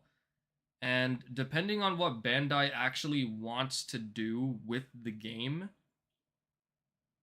we have to sit back and be patient because Sparking Zero, let's be honest, it's still in its infancy, right? All of us, when I say all of us, I'm not including myself. I mean people like, and I'm addressing the chat here, Atlas and Dr. GSSBM, 2 people in the chat right now, are 2 people who are still consistently playing the game and trying to find new combos and tech, and like, they're doing a fabulous job, right? They're doing a great job. And it shows that Sparking Zero still has a lot to offer, but it has a lot to offer in the sense that if you adhere to what the game mechanics are and what they can do, then it's just a matter of seeing how far you can take it before the game breaks and just gives you the middle finger because you're just taking things too far for the average casual to handle. So, by design, Sparking Zero was designed for the casuals. And the reason why everyone got so misguided was because of the tournaments that Bandai held for Sparking Zero, and everyone was questioning, like, Bandai, what are you doing? Like, are we going competitive? Are we going casual? Like, where are we actually going with this? What do you want to see in SC2? I will answer that in a second. Thank you again so much for the $2 super chat. I super appreciate you, Izzy. And we have to sit here and wait to figure out what Bandai actually wants to do, because once they make that decision, we have 2 things to anticipate right now. The first thing is the thing that's literally around the corner, which is the Super Limit Breaking Neo DLC. The moment that drops, then we'll actually see what's going to happen with Sparking Zero, because that's going to be a massive patch. That's going to be a big difference for Sparking Zero and everyone else who wants to pick up the game, because adding all of those characters in is one thing, but what game mechanics are they going to change? What are they going to tweak? What are they going to add? And then after that, it's just a matter of like, okay, so we know that Sparking Zero is either going to be going in ABC direction or XYZ direction. So now, Izzy, I'll answer your question. What do I want to see in Sparking Zero 2? I would like to see the game mechanics flowing and operating in a way that allow the players to choose the way they want to play instead of being forced to play the way the devs want all of us to play. That's the first thing. The second thing is I want all of the characters to have their own unique animations again, because in Tenkaichi and Raging Blast, all the characters played independently from each other with some exceptions. Were there copied and pasted heavy finish gut punch animations and other animations? Absolutely. I'm not saying that Tenkaichi was perfect in that regard, but it still did that a million times better than Sparking Zero did. And that's the problem. That being said, I feel like all of these heavy finish animations and copied and pasted assets are actually placeholders, and that maybe there's something more. So it's really just a matter of waiting and seeing what Bandai is going to do, because first and foremost is this DLC, and then we have to wait and see what happens afterwards, because the manga is coming back if I'm not mistaken, and Sparking Zero can still get some stuff out of the manga and anime up until 2028, because I don't think that we should be getting Sparking Zero 2 until 2028 to 2030, so we'll see what happens. Seems like with the new game mode in that DLC is more for casual content creators, which is cool too. Yeah, absolutely. See, I don't mind the casual side of the spectrum for this game. It's just that nobody in the casual spectrum bothers to explore what the game has to offer in terms of mechanics or pay attention to the characters themselves. I have a problem with that for a particular reason, which is actually unrelated to the current generation of people that are playing Sparking Zero. I come from a generation of Tenkaichi and Raging Blast where people would constantly say that Tenkaichi characters all play the same and are all copied and pasted. That has never been the case, which is why I'm working on a massive project, which is an animations comparison between Sparking Zero versus its predecessors, showing anime and manga references as well. Because I'll tell you one thing, for example, Super Saiyan Trunks in Sparking Zero is just Vegeta with different super attacks, whereas in Tenkaichi and Raging Blast, you can see every single attack that Super Saiyan Trunks used on Cell in the manga and anime in the game. That wasn't in Sparking Zero. Where I'm going with this is that basically the Tenkaichi trilogy and the Raging Blast games have much more soul than Sparking Zero does. Sparking Zero has soul, but it's like, it's kind of like sprinkled in nooks and crannies and you have to search for it. It's just like, oh, that's really cool. And then it's just like, nobody ever spots it again. So, it's just, ugh. Where I was going with that, again, is that the casuals, they're not expected to explore those aspects of the game, so I don't blame them for being ignorant. But when the average casual comes out and keeps yelling nostalgia glasses and blah, blah, blah, like, these people have absolutely zero idea what they're talking about, and it shows. So, yeah. I do know that sometimes the copy-paste stuff is sometimes something for online balancing, yeah. They need to fix Gotenks 2 and Sparking Zero this upcoming patch, I'm hoping. The nostalgia convo be killing me. Atlas, I had somebody on my Sparking Zero video. If I type in my name, will I get...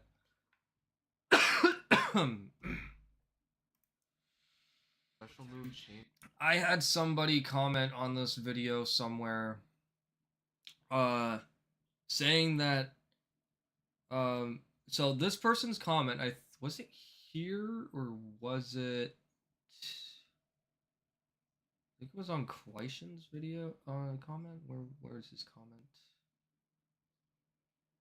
Go further down.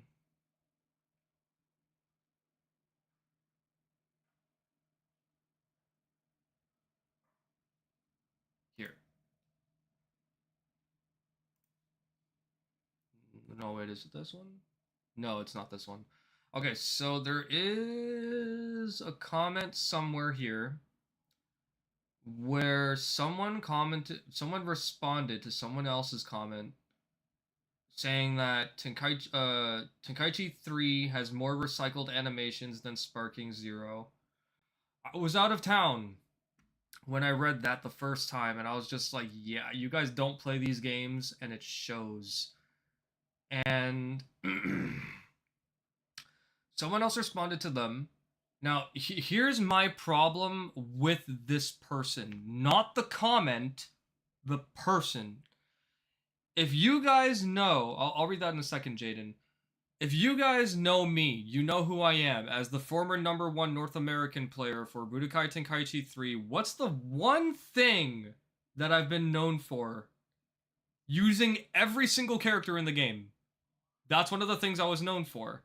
So, when I learn every single character in the game, I'm obviously going through the roster to find out how these characters operate, and then I set aside some extra time to find out if I can find some unique setups with these characters, right? Like, that's what I do. If you guys have been following me for a while, you might recall that you guys were fiending for me to get on Sparking Zero ranked and do a ranked stream. And I kept saying, before I do that, let me dissect the entire roster to see if I can find some unique combos, right? And that's exactly what I was doing. Now, I came across this one person, as I was saying, who claimed that that Tenkaichi 3 has more recycled animations than Sparking Zero. And then at some point during the responses, the guy goes from saying that Tenkaichi 3 is more recycled to calling me a fanboy, a Tenkaichi 3 fanboy, who is actively looking for things to criticize in Sparking Zero. Yeah, you're a fucking idiot. If you see this clip, You're a fucking moron. I just want you to know that. Anyone who... So, apparently, dissecting the entire roster is the same thing as looking for criticisms. That's exactly what that person was saying. If you're gonna make that kind of claim, do your research on the people that you're criticizing, dude. Like, come on. If you have any idea who I am, you know that I'm not looking for things to criticize. That's like this can of cherry 7-Up, right? That's like me looking for pixels of like white spots that the mass manufacturing factory missed on the can because, you know, I have to criticize that. Like, that's what I'm doing right now. Like, when I read the comment, I was like, you can't make this shit up. Ugh. God forbid I give a video game constructive criticism, dude. Wait, is it on Kevin's? It's right here, this guy! It's right here! It was on Kevin's comment the whole time! Right here! Right here. And then I responded saying, you are incredibly stupid. 12 days ago. Still nothing has been said back. Like, dude, you can't make this shit up, man. Oh my god. How do we go from all of this, like saying, we're in this together, just accept that Budokai Tenkaichi 3 has already been surpassed? I would admit that, if it were true. It's not. I want it to surpass Tenkaichi 3. And then he goes on to say this over here, and then we go from that to calling me a Tenkaichi 3 fanboy, and then saying, always looking for things to criticize and Sparking Zero. Okay, Icaro8085? Sure, let's go with that.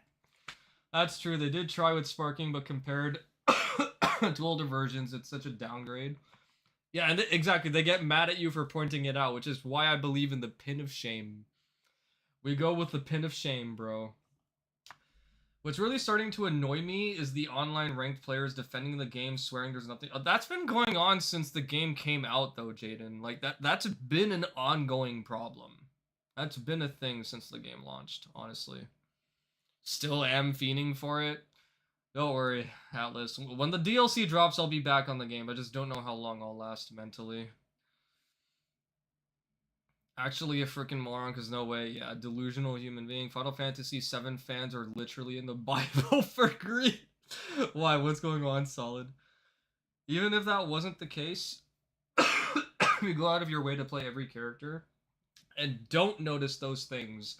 You aren't playing the game. The game's playing you. Yeah, pretty much. No, I wasn't going over shit comments. I just ended up coming all the way here and decided to pull it up to show these guys. I talk to you almost every day, and you either remind me of things I've forgotten in Tenkaichi 3, or tell me things I didn't know, and I love that game myself. Yeah, there you go. Like, my job is to, at this point, my job is just to educate people, you know? Check the comments on his reply. I will have to end stream here in a bit, by the way, guys, because, it's almost 8 o'clock. I have to go say prayers, so I won't be here for too long. I'm gonna put this back on, though. So I will not be here for too much longer. I was on Kevin. What, did you already respond to it, Solid? Yeah, you said this to someone else, too. Who was it? Someone had said, if I'm not mistaken, this is the nerdiest, most nothing video I have seen in a long time. I think I was tempted to say thank you for commenting. Because people that comment shit like that are just mad that I'm pointing out things that they didn't spot or that's in the game that they treasure with their life. Where was that? Solid, you know the comment that I'm talking about, too. No way, it's this far down, is it?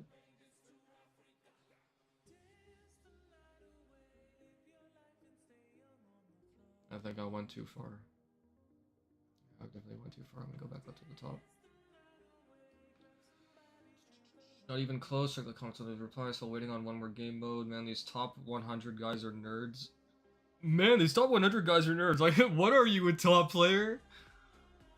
God forbid I'm good at a video game, you know? And I'm not saying that because I'm top 100, which I'm not. I'm just saying that for the sake of making a statement. Yeah, I'm still streaming, but I'm going to be ending soon because I got to say prayers in a bit. Can't say it's tech. The boosting epidemic makes me want to play Sparking Zero way less. Yeah. Ikaro, he's the guy who said the dumb BT3 recycled shit. You know, you know something funny about you, Solid? You're like the baby of the community. Of the Tenkaichi community. You're like the youngest person right next to Pretzel. The fact that you guys were like... You came into the community at the tail end of Tenkaichi 3's departure when Sparking Zero was about to drop. So you guys were just barely around to witness the copy-paste argument. I didn't count Quackarot because I don't feel like he got involved in that discussion, did he? Like, you and Pretzel actually tried to get involved to some degree. Did Quackarot get involved in that discussion? I remember Jagger's video, that's why I'm saying that, that's why I'm including you.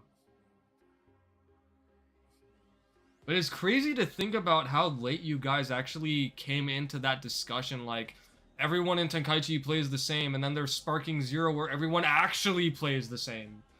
I dropped the sound design video in your Discord. Okay, thank you, Cobalt. I appreciate you. I will probably not log into Discord tonight. Might do it tomorrow for a break. Tomorrow evening when I'm, you know, done cleaning, but we'll see. I didn't sleep the best last night, so no Discord and socializing for me tonight. Like, I've already exhausted a lot of energy into this stream. I kind of didn't want to do this stream, but at the same time, I was like, yeah, I've got the energy to just sit here. I don't know if I'm going to have the energy to talk, but I'm like, I'm already drained. What comment was I looking for? Pretzel came when Sparking Zero was announced. Are you sure about that?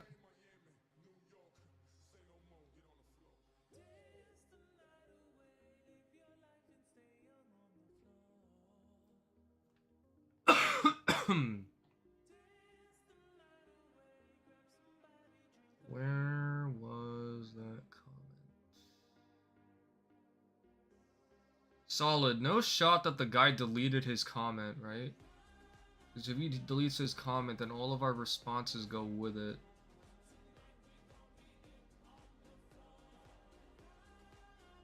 The guy's name was like something tribe.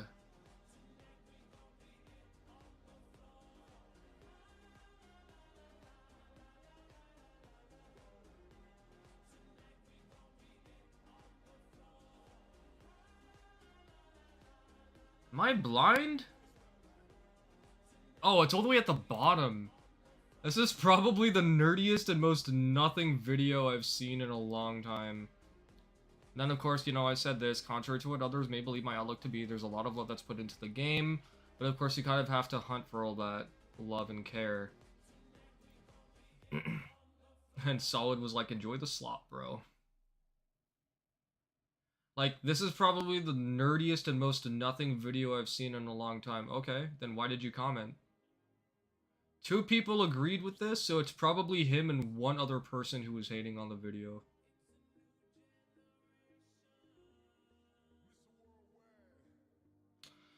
You know, I read this comment. This might be an unpopular take. I kind of agree.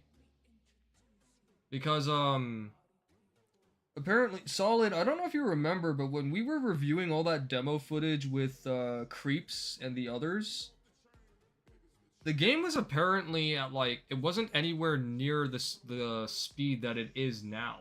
I was even talking to Ajek about it a while back, and I was like, wait, really? The game is slow? And he was like, yeah. And I tried it, and I'm like, wow, you're actually right, it was slower. And then when I compared it to what we have currently, I was like, yeah, I'm not against Sparking Zero's combat being this fast, but I feel like if it were actually Tenkaichi combat speed, it would probably be better. I feel like the game actually might be too fast.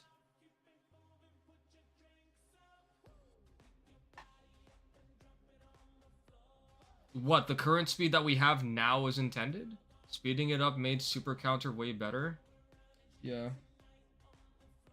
I was under the impression that, like, because it's a 60 frames per second game, therefore it's going to be fast. But then when I talked to Ajek about it, and then I saw this comment, I was like, makes sense. Like, maybe the game needs to be slow. Atlas out here just wanting to play the game at, like, 14,000 frames per second. Like, 10,000 knots.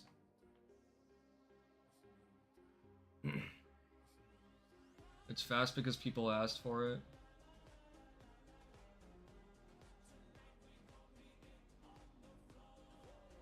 Oh, wasn't this? Yeah, this was the one comment I think I did not read. I didn't even read this all the way through, and I still typed this out over here. Oh yeah, I remember this guy. I want to show you guys a comment and get some of your input on this. I'll read this later. Let me see if I can find... Open the Darkness. Where was that video? It was from Quaishin. It was here, I think, wasn't it?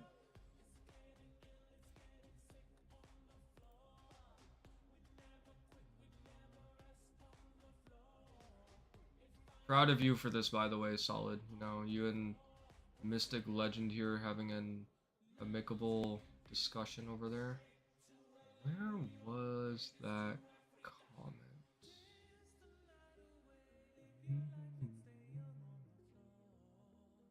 Let me go back up to the top here. Oh, for those of you that know Kevin, hi Kevin X, for the manga anime references, I will be working with him and a bunch of other people on that animation comparisons project, so that'll give you guys something to look forward to. I think a lot of you will be shocked. It's not there. This was not meant to be a standalone comment, by the way.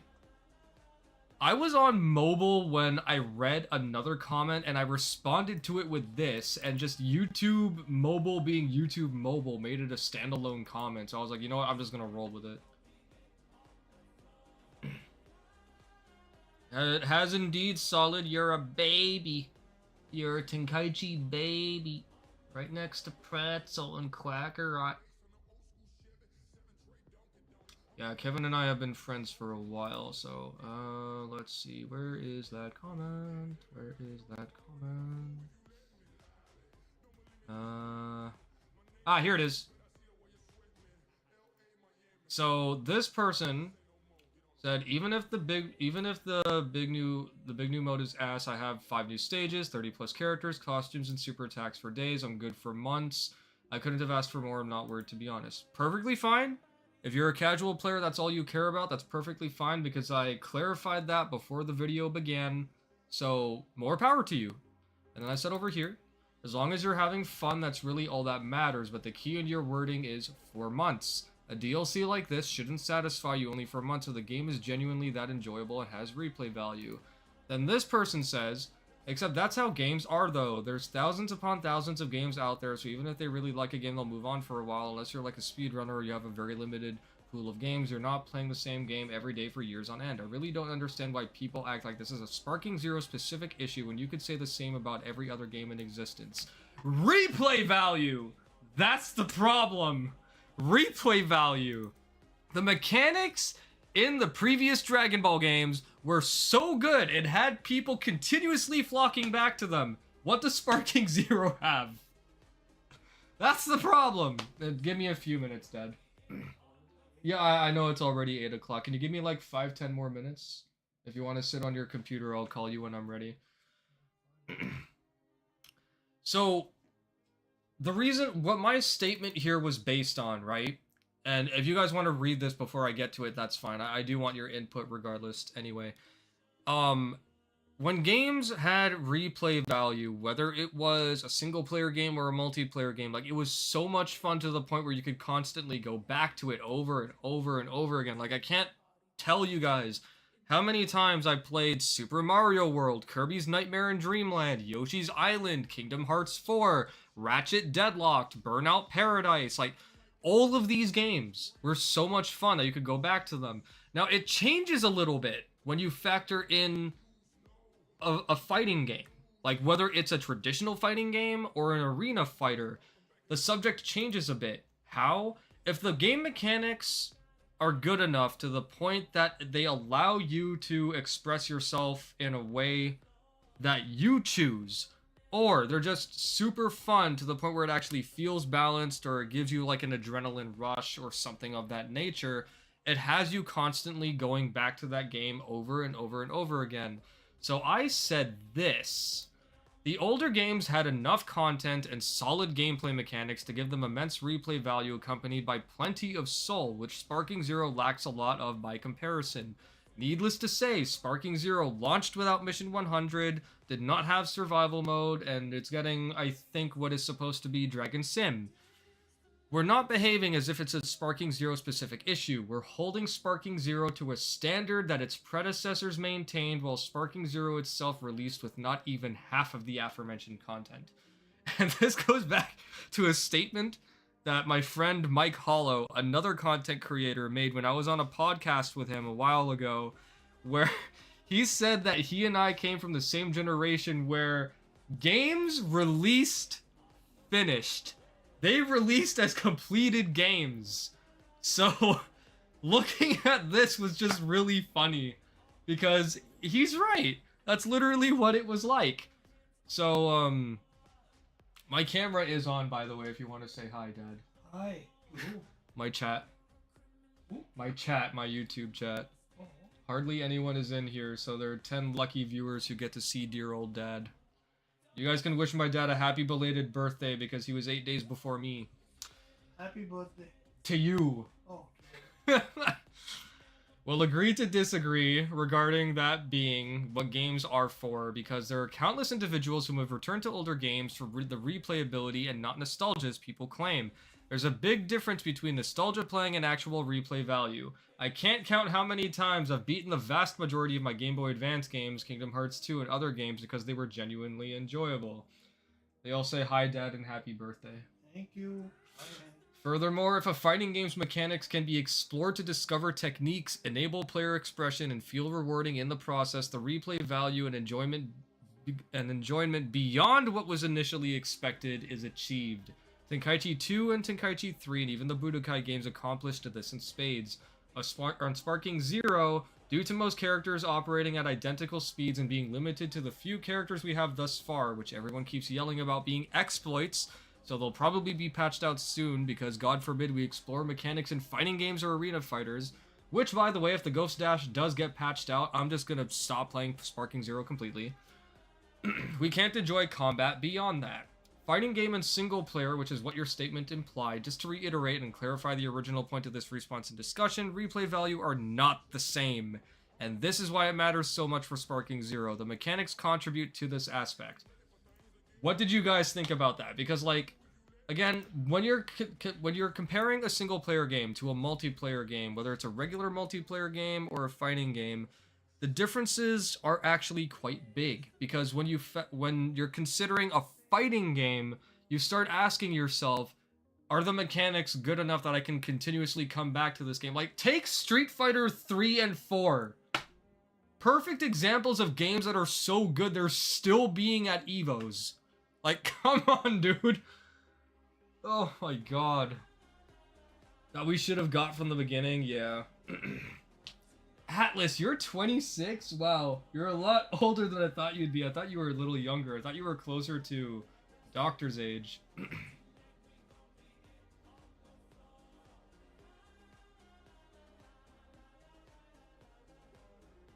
To a degree, back then, games didn't come finished. They just came with the vision intended. Yeah, probably. That's likely why Street Fighter 4 had, like, so many different versions. A lot of those games are actually missing way more than what's let on. Yeah.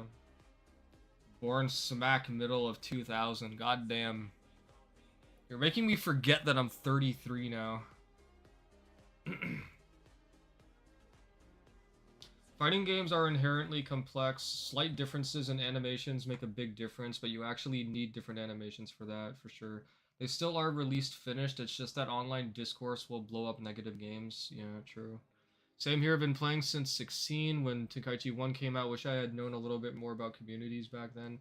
Fuck, these guys don't want replay value. They want to spend $30 to get 5 minutes of cocaine dopamine hit. Yeah. Yeah. Yeah. I don't want to hear that I'm older. Ugh.